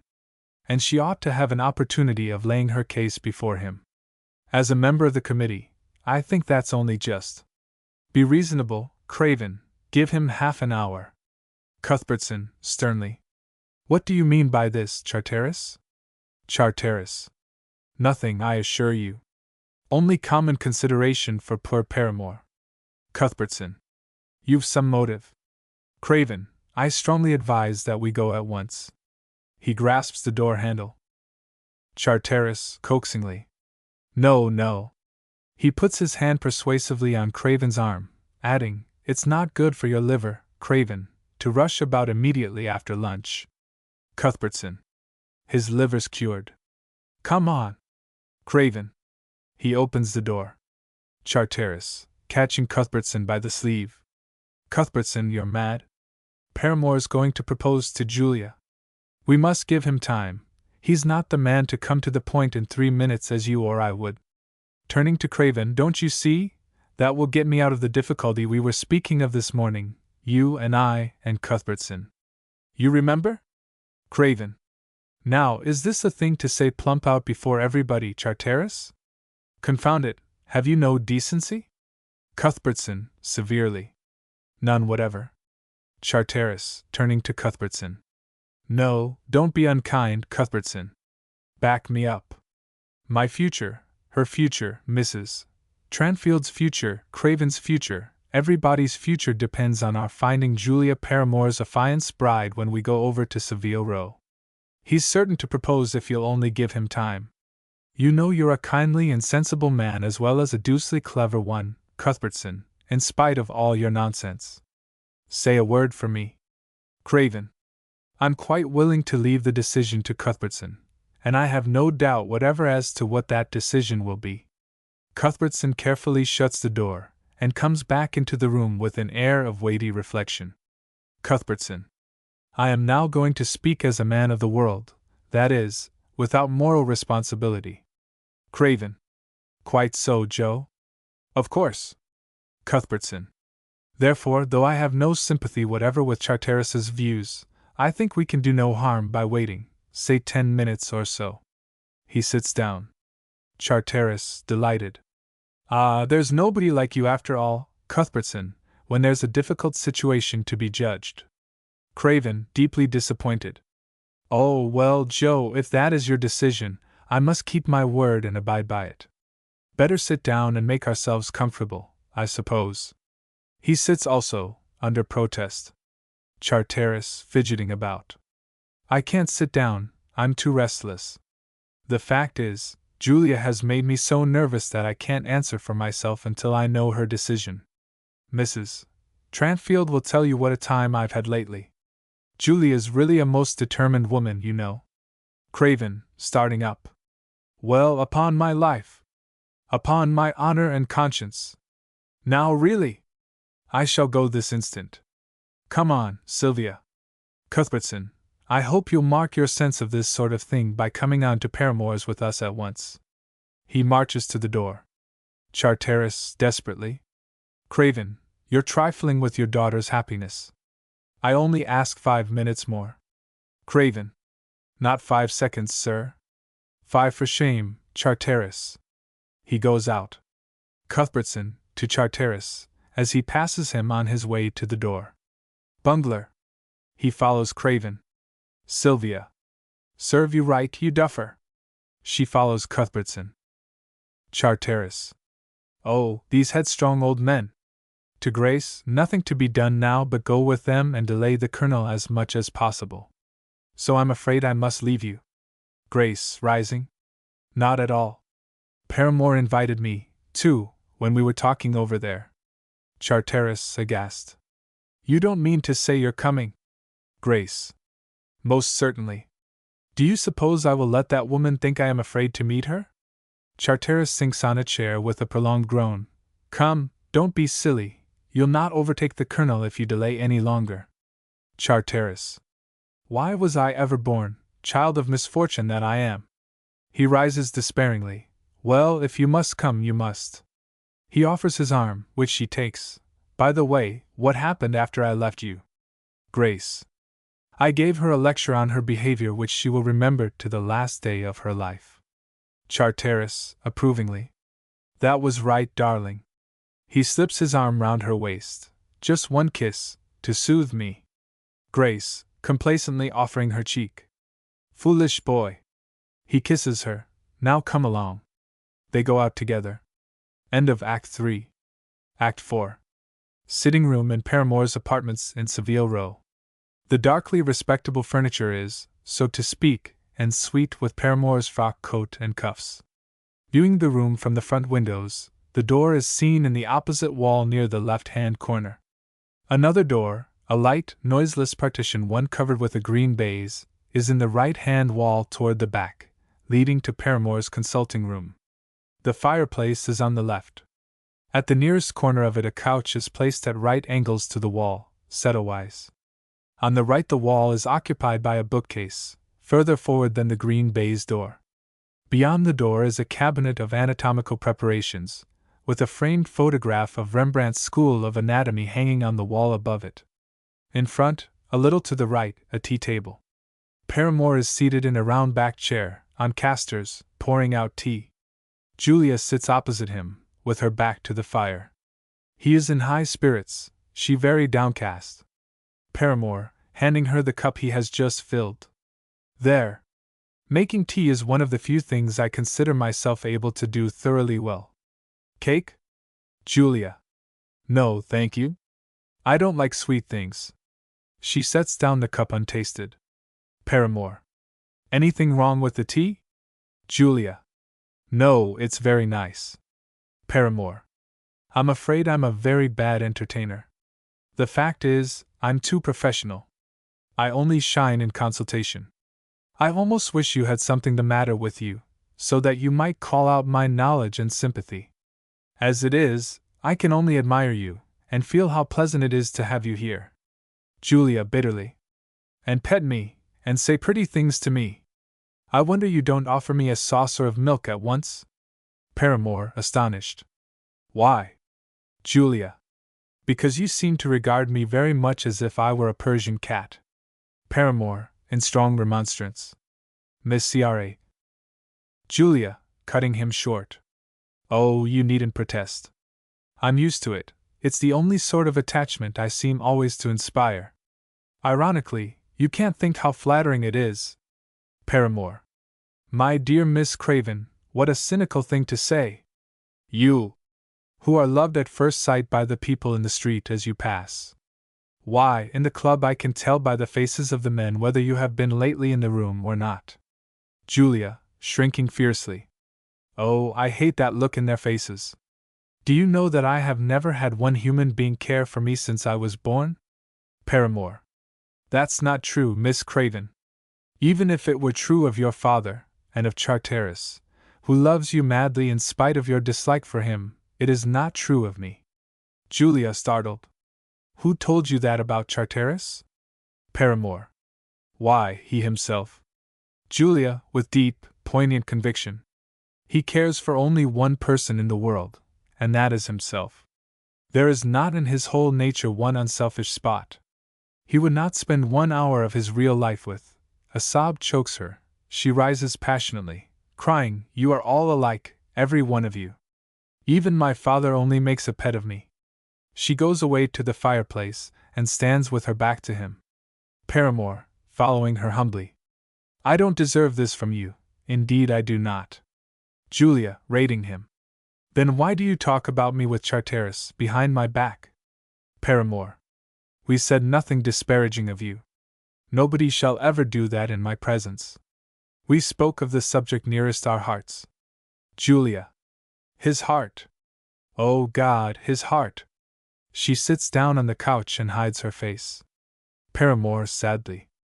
I am afraid you love him, for all that, Miss Craven. Julia, raising her head instantly. If he says that, he lies. If ever you hear it said that I cared for him, contradict it, it is false. Paramore, quickly advancing to her. Miss Craven, is the way clear for me then? Julia, pettishly, losing interest in the conversation and looking crossly into the fire. What do you mean? Paramore, impetuously. You must see what I mean. Contradict the rumor of your attachment to Charteris, not by words, it has gone too far for that, but by becoming my wife. Earnestly, believe me, it is not merely your beauty that attracts me. Julia, interested, looks up at him quickly. I know other beautiful women. It is your heart, your sincerity, your sterling reality. Julia rises and gazes at him, breathless with a new hope, your great gifts of character that are only half developed because you have never been understood by those about you. Julia, looking intently at him, and yet beginning to be derisively skeptical in spite of herself. Have you really seen all that in me? Paramore. I have felt it. I have been alone in the world, and I need you, Julia. That is how I have divined that you, also, are alone in the world. Julia, with theatrical pathos. You are right there. I am indeed alone in the world. Paramore, timidly approaching her. With you I should not be alone. And you, with me? Julia. You. She gets quickly out of his reach, taking refuge at the tea table. No, no. I can't bring myself. She breaks off, perplexed, and looks uneasily about her. Oh, I don't know what to do. You will expect too much from me. She sits down. Paramore. I have more faith in you than you have in yourself. Your nature is richer than you think. Julia, doubtfully. Do you really believe that I am not the shallow, jealous, devilish-tempered creature they all pretend I am? Paramore. I am ready to place my happiness in your hands. Does that prove what I think of you? Julia. Yes, I believe you really care for me. He approaches her eagerly. She has a violent revulsion, and rises with her hand raised as if to beat him off, crying, No, no, no, no. I cannot. It's impossible. She goes towards the door. Paramore, looking wistfully after her. Is it Charteris? Julia, stopping and turning. Ah, you think that? She comes back. Listen to me. If I say yes, will you promise not to touch me, to give me time to accustom myself to the idea of our new relations? Paramore. I promise most faithfully. I would not press you for the world. Julia. Then, yes, I promise. He is about to utter his rapture. She will not have it. Now, not another word of it. Let us forget it. She resumes her seat at the table. Give me some more tea. He hastens to his former seat. As he passes, she puts her left hand on his arm and says, Be good to me, Percy, I need it sorely. Paramore, transported. You have called me Percy. Hurrah! Charteris and Craven come in. Paramore hastens to meet them, beaming. Delighted to see you here with me, Colonel Craven. And you too, Charteris. Sit down. The colonel sits down on the end of the couch. Where are the others? Charteris. Sylvia has dragged Cuthbertson off into the Burlington arcade to buy some caramels. He likes to encourage her in eating caramels. He thinks it's a womanly taste. Besides, he likes them himself. They'll be here presently. He strolls across to the cabinet and pretends to study the Rembrandt photograph, so as to be as far out of Julia's reach as possible. Craven. Yes, and Charteris has been trying to persuade me that there's a short cut between Cork Street and Savile Row somewhere in Conduit Street. Now, did you ever hear such nonsense? Then he said my coat was getting shabby, and wanted me to go into Poole's and order a new one. Paramore, is my coat shabby? Paramore. Not that I can see. Craven. I should think not. Then he wanted to draw me into a dispute about the Egyptian war. We should have been here quarter of an hour ago, only for his nonsense. Charteris, still contemplating Rembrandt. I did my best to keep him from disturbing you, Paramore. Paramore, gratefully. You have come in the nick of time. Colonel Craven, I have something very particular to say to you. Craven, springing up in alarm. In private, Paramore, now really it must be in private. Paramore, surprised. Of course. I was about to suggest my consulting room. There's nobody there. Miss Craven, will you excuse me? Charteris will entertain you until I return. He leads the way to the green baize door. Charteris, aghast. Oh, I say, hadn't you better wait until the others come? Paramore, exultant. No need for further delay now, my best friend. He wrings Charteris's hand. Will you come, Colonel? Craven. At your service, Paramore, at your service. Craven and Paramore go into the consulting room. Julia turns her head and stares insolently at Charteris. His nerves play him false. He is completely out of countenance in a moment. She rises suddenly. He starts, and comes hastily forward between the table and the bookcase. She crosses to that side behind the table, and he immediately crosses to the opposite side in front of it, dodging her. Charteris, nervously. Don't, Julia. Now don't abuse your advantage. You've got me here at your mercy. Be good for once, and don't make a scene. Julia, contemptuously. Do you suppose I am going to touch you? Charteris. No, of course not. She comes forward on her side of the table. He retreats on his side of it. She looks at him with utter scorn, sweeps across to the couch, and sits down imperially. With a great sigh of relief, he drops into Paramore's chair. Julia. Come here. I have something to say to you. Charteris. Yes? He rolls the chair a few inches towards her. Julia. Come here, I say. I am not going to shout across the room at you. Are you afraid of me? Charteris. Horribly. He moves the chair slowly, with great misgiving, to the end of the couch. Julia, with studied insolence. Has that woman told you that she has given you up to me without an attempt to defend her conquest? Charteris, whispering persuasively. Shew that you are capable of the same sacrifice. Give me up, too. Julia. Sacrifice. And so you think I'm dying to marry you, do you? Charteris. I am afraid your intentions have been honorable, Julia. Julia. You cad. Charteris, with a sigh. I confess I am something either more or less than a gentleman, Julia. You once gave me the benefit of the doubt. Julia. Indeed. I never told you so. If you cannot behave like a gentleman, you had better go back to the society of the woman who has given you up, if such a cold-blooded, cowardly creature can be called a woman.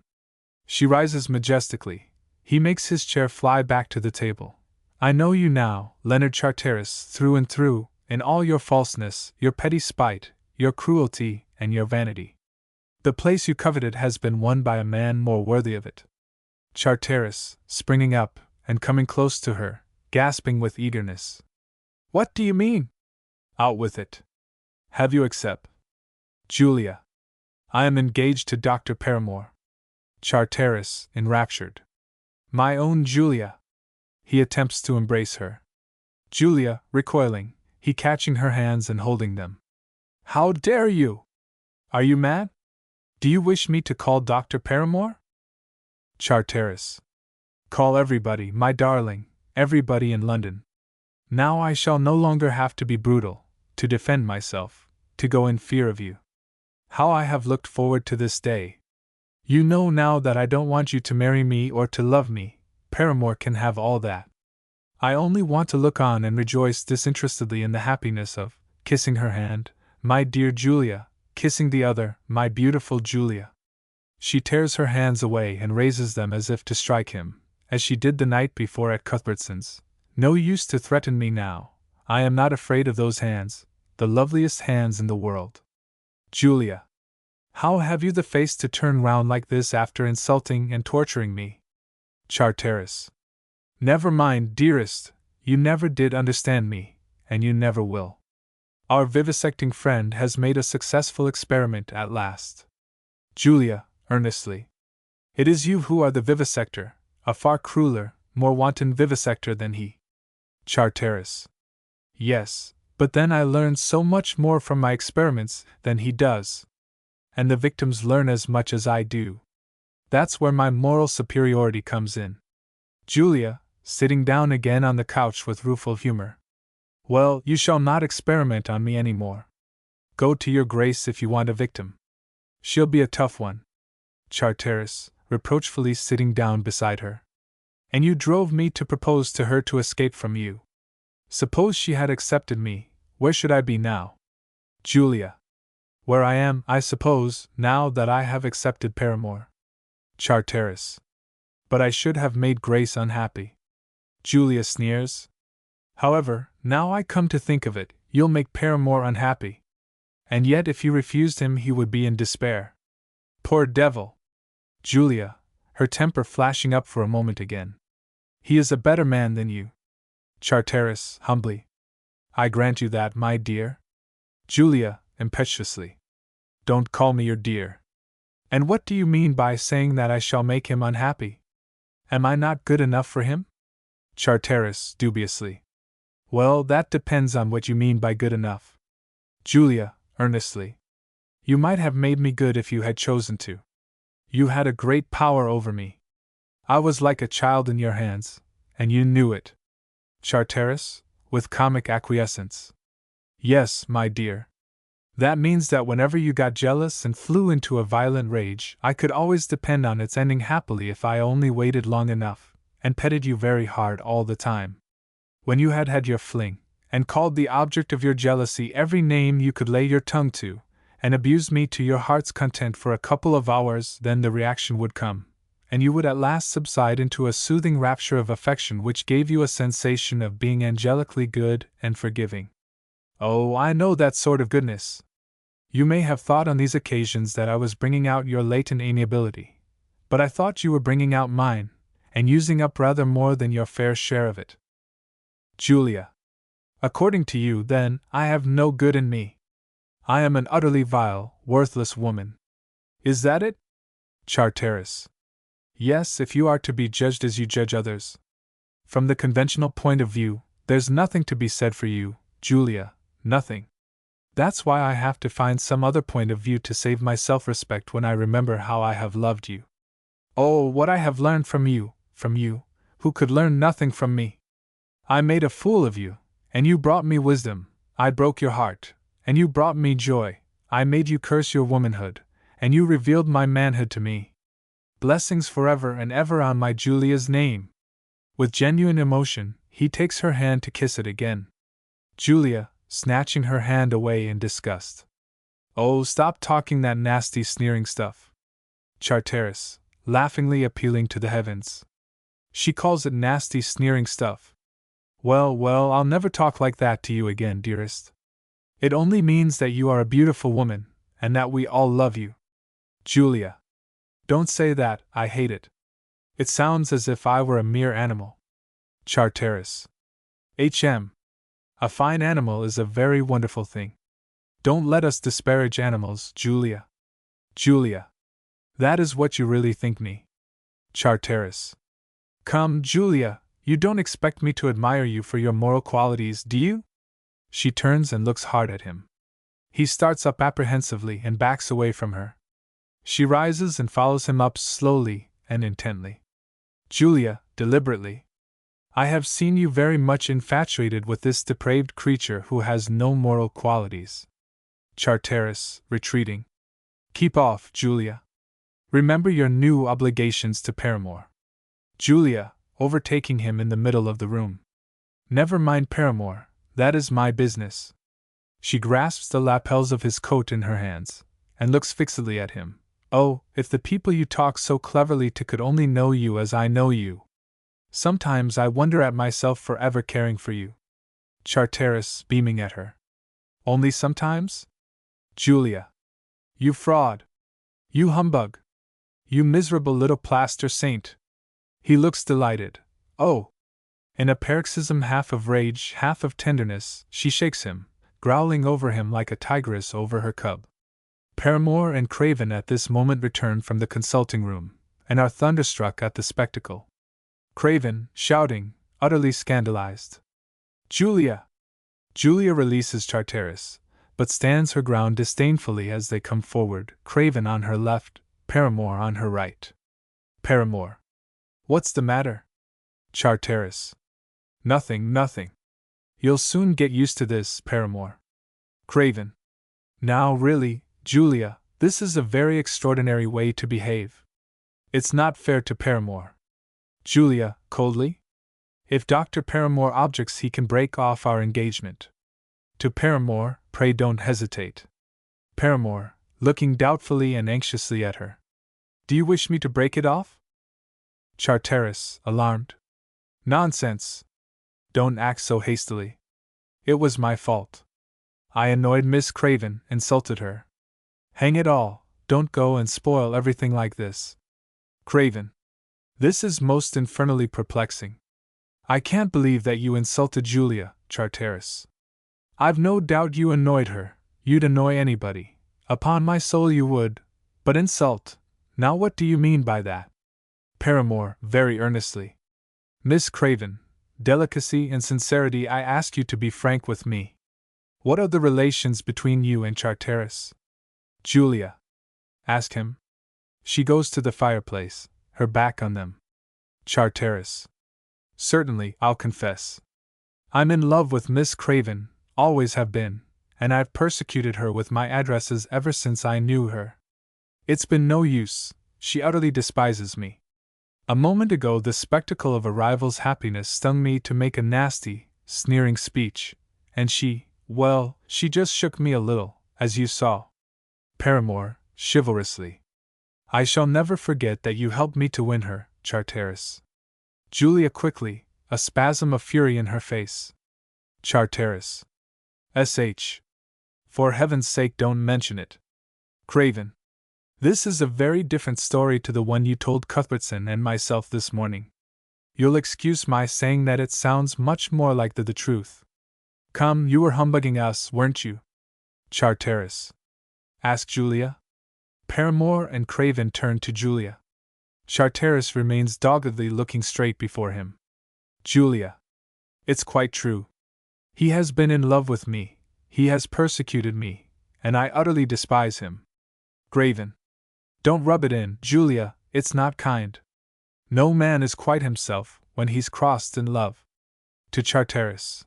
Now listen to me, Charteris. When I was a young fellow, Cuthbertson and I fell in love with the same woman. She preferred Cuthbertson. I was taken aback, I won't deny it. But I knew my duty, and I did it. I gave her up and wished Cuthbertson joy. He told me this morning, when we met after many years, that he has respected and liked me ever since for it. And I believe him and feel the better for it. Impressively. Now, Charteris, Paramore and you stand today where Cuthbertson and I stood on a certain July evening 35 years ago. How are you going to take it? Julia, indignantly. How is he going to take it, indeed?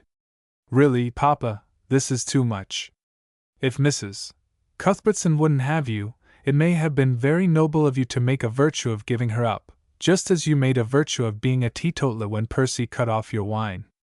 But he shan't be virtuous over me. I have refused him, and if he doesn't like it he can. Charteris. I can lump it. Precisely. Craven, you can depend on me. I'll lump it. He moves off nonchalantly, and leans against the bookcase with his hands in his pockets. Craven, hurt? Julia, you don't treat me respectfully. I don't wish to complain, but that was not a becoming speech. Julia, bursting into tears and throwing herself into the large chair. Is there anyone in the world who has any feeling for me, who does not think me utterly vile? Craven and Paramore hurry to her in the greatest consternation. Craven, remorsefully. My pet, I didn't for a moment mean. Julia. Must I stand to be bargained for by two men, passed from one to the other like a slave in the market, and not say a word in my own defense? Craven. But, my love. Julia. Oh, go away, all of you. Leave me. She gives way to a passion of tears. Paramore, reproachfully to Craven. You've wounded her cruelly, Colonel Craven, cruelly. Craven. But I didn't mean to, I said nothing. Charteris, was I harsh? Charteris. You forget the revolt of the daughters, Craven. And you certainly wouldn't have gone on like that to any grown-up woman who was not your daughter. Craven. Do you mean to say that I am expected to treat my daughter the same as I would any other girl? Paramore. I should say certainly, Colonel Craven. Craven. Well, dash me if I will. There. Paramore. If you take that tone, I have nothing more to say. He crosses the room with offended dignity and posts himself with his back to the bookcase beside Charteris. Julia, with a sob. Daddy? Craven, turning solicitously to her. Yes, my love. Julia, looking up at him tearfully and kissing his hand. Don't mind them. You didn't mean it, Daddy, did you? Craven. No, my precious. Come, don't cry. Paramore, to Charteris, looking at Julia with delight. How beautiful she is! Charteris, throwing up his hands. Oh, Lord help you, Paramore! He leaves the bookcase and sits at the end of the couch farthest from the fire. Meanwhile, Sylvia arrives. Sylvia, contemplating Julia. Crying again. Well, you are a womanly one. Craven. Don't worry your sister, Sylvia. You know she can't bear it. Sylvia. I speak for her good, Dad. All the world can't be expected to know that she's the family baby. Julia. You will get your ears boxed presently, silly. Craven. Now, my dear children, really now. Come, Julia, put up your handkerchief before Mrs. Trantfield sees you. She's coming along with Joe. Julia, rising. That woman again. Sylvia. Another row. Go it, Julia. Craven. Hold your tongue, Sylvia. He turns commandingly to Julia. Now look here, Julia. Charteris. Hello. A revolt of the fathers. Craven. Silence, Charteris. To Julia, unanswerably. The test of a man or woman's breeding is how they behave in a quarrel. Anybody can behave well when things are going smoothly. Now you said today, at that iniquitous club, that you were not a womanly woman. Very well, I don't mind. But if you are not going to behave like a lady when Mrs. Trantfield comes into this room, you've got to behave like a gentleman, or fond as I am of you, I'll cut you dead exactly as I would if you were my son. Paramore, remonstrating. Colonel Craven. Craven, cutting him short. Don't be a fool, Paramore. Julia, tearfully excusing herself. I'm sure, Daddy. Craven. Stop sniveling. I'm not speaking as your daddy now, I'm speaking as your commanding officer. Sylvia. Good old Victoria Cross. Craven turns sharply on her, and she darts away behind Charteris, and presently seats herself on the couch, so that she and Charteris are shoulder to shoulder, facing opposite ways. Cuthbertson arrives with Grace, who remains near the door whilst her father joins the others. Craven. Ah, Joe, here you are. Now, Paramore, tell them the news. Paramore. Mrs. Trantfield, Cuthbertson, allow me to introduce you to my future wife. Cuthbertson, coming forward to shake hands with Paramore.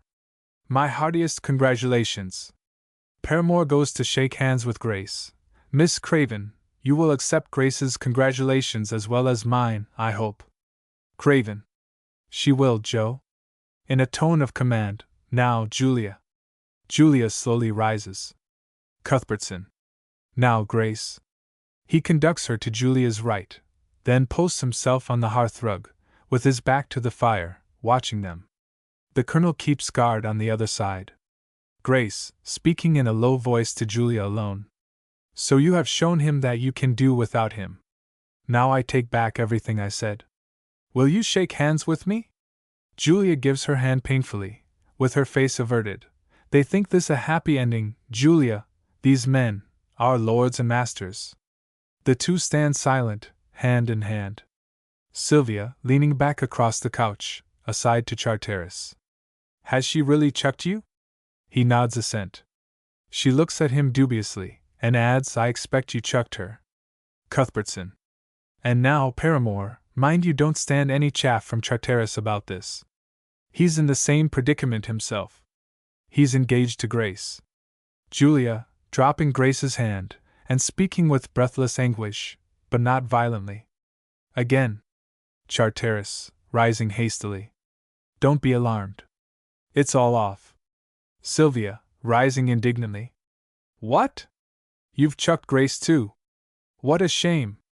She goes to the other side of the room, fuming. Charteris, following her and putting his hand soothingly on her shoulder. She won't have me, old chap, that is, turning to the others, unless Mrs. Trantfield has changed her mind again. Grace. No, we shall remain very good friends, I hope, but nothing would induce me to marry you. She goes to chair above the fireplace, and sits down with perfect composure. Julia. Ah. She sits down with a great sigh of relief. Sylvia, consoling Charteris. Poor old Leonard. Charteris. Yes, this is the doom of the philanderer. I shall have to go on philandering now all my life. No domesticity, no fireside, no little ones, nothing at all in Cuthbertson's line.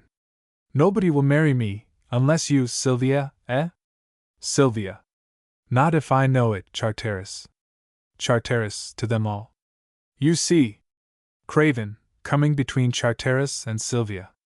Now you really shouldn't make a jest of these things, upon my life and soul you shouldn't, Charteris. Cuthbertson, on the hearthrug. The only use he can find for sacred things is to make a jest of them. That's the new order. Thank heaven, we belong to the old order, Dan. Charteris.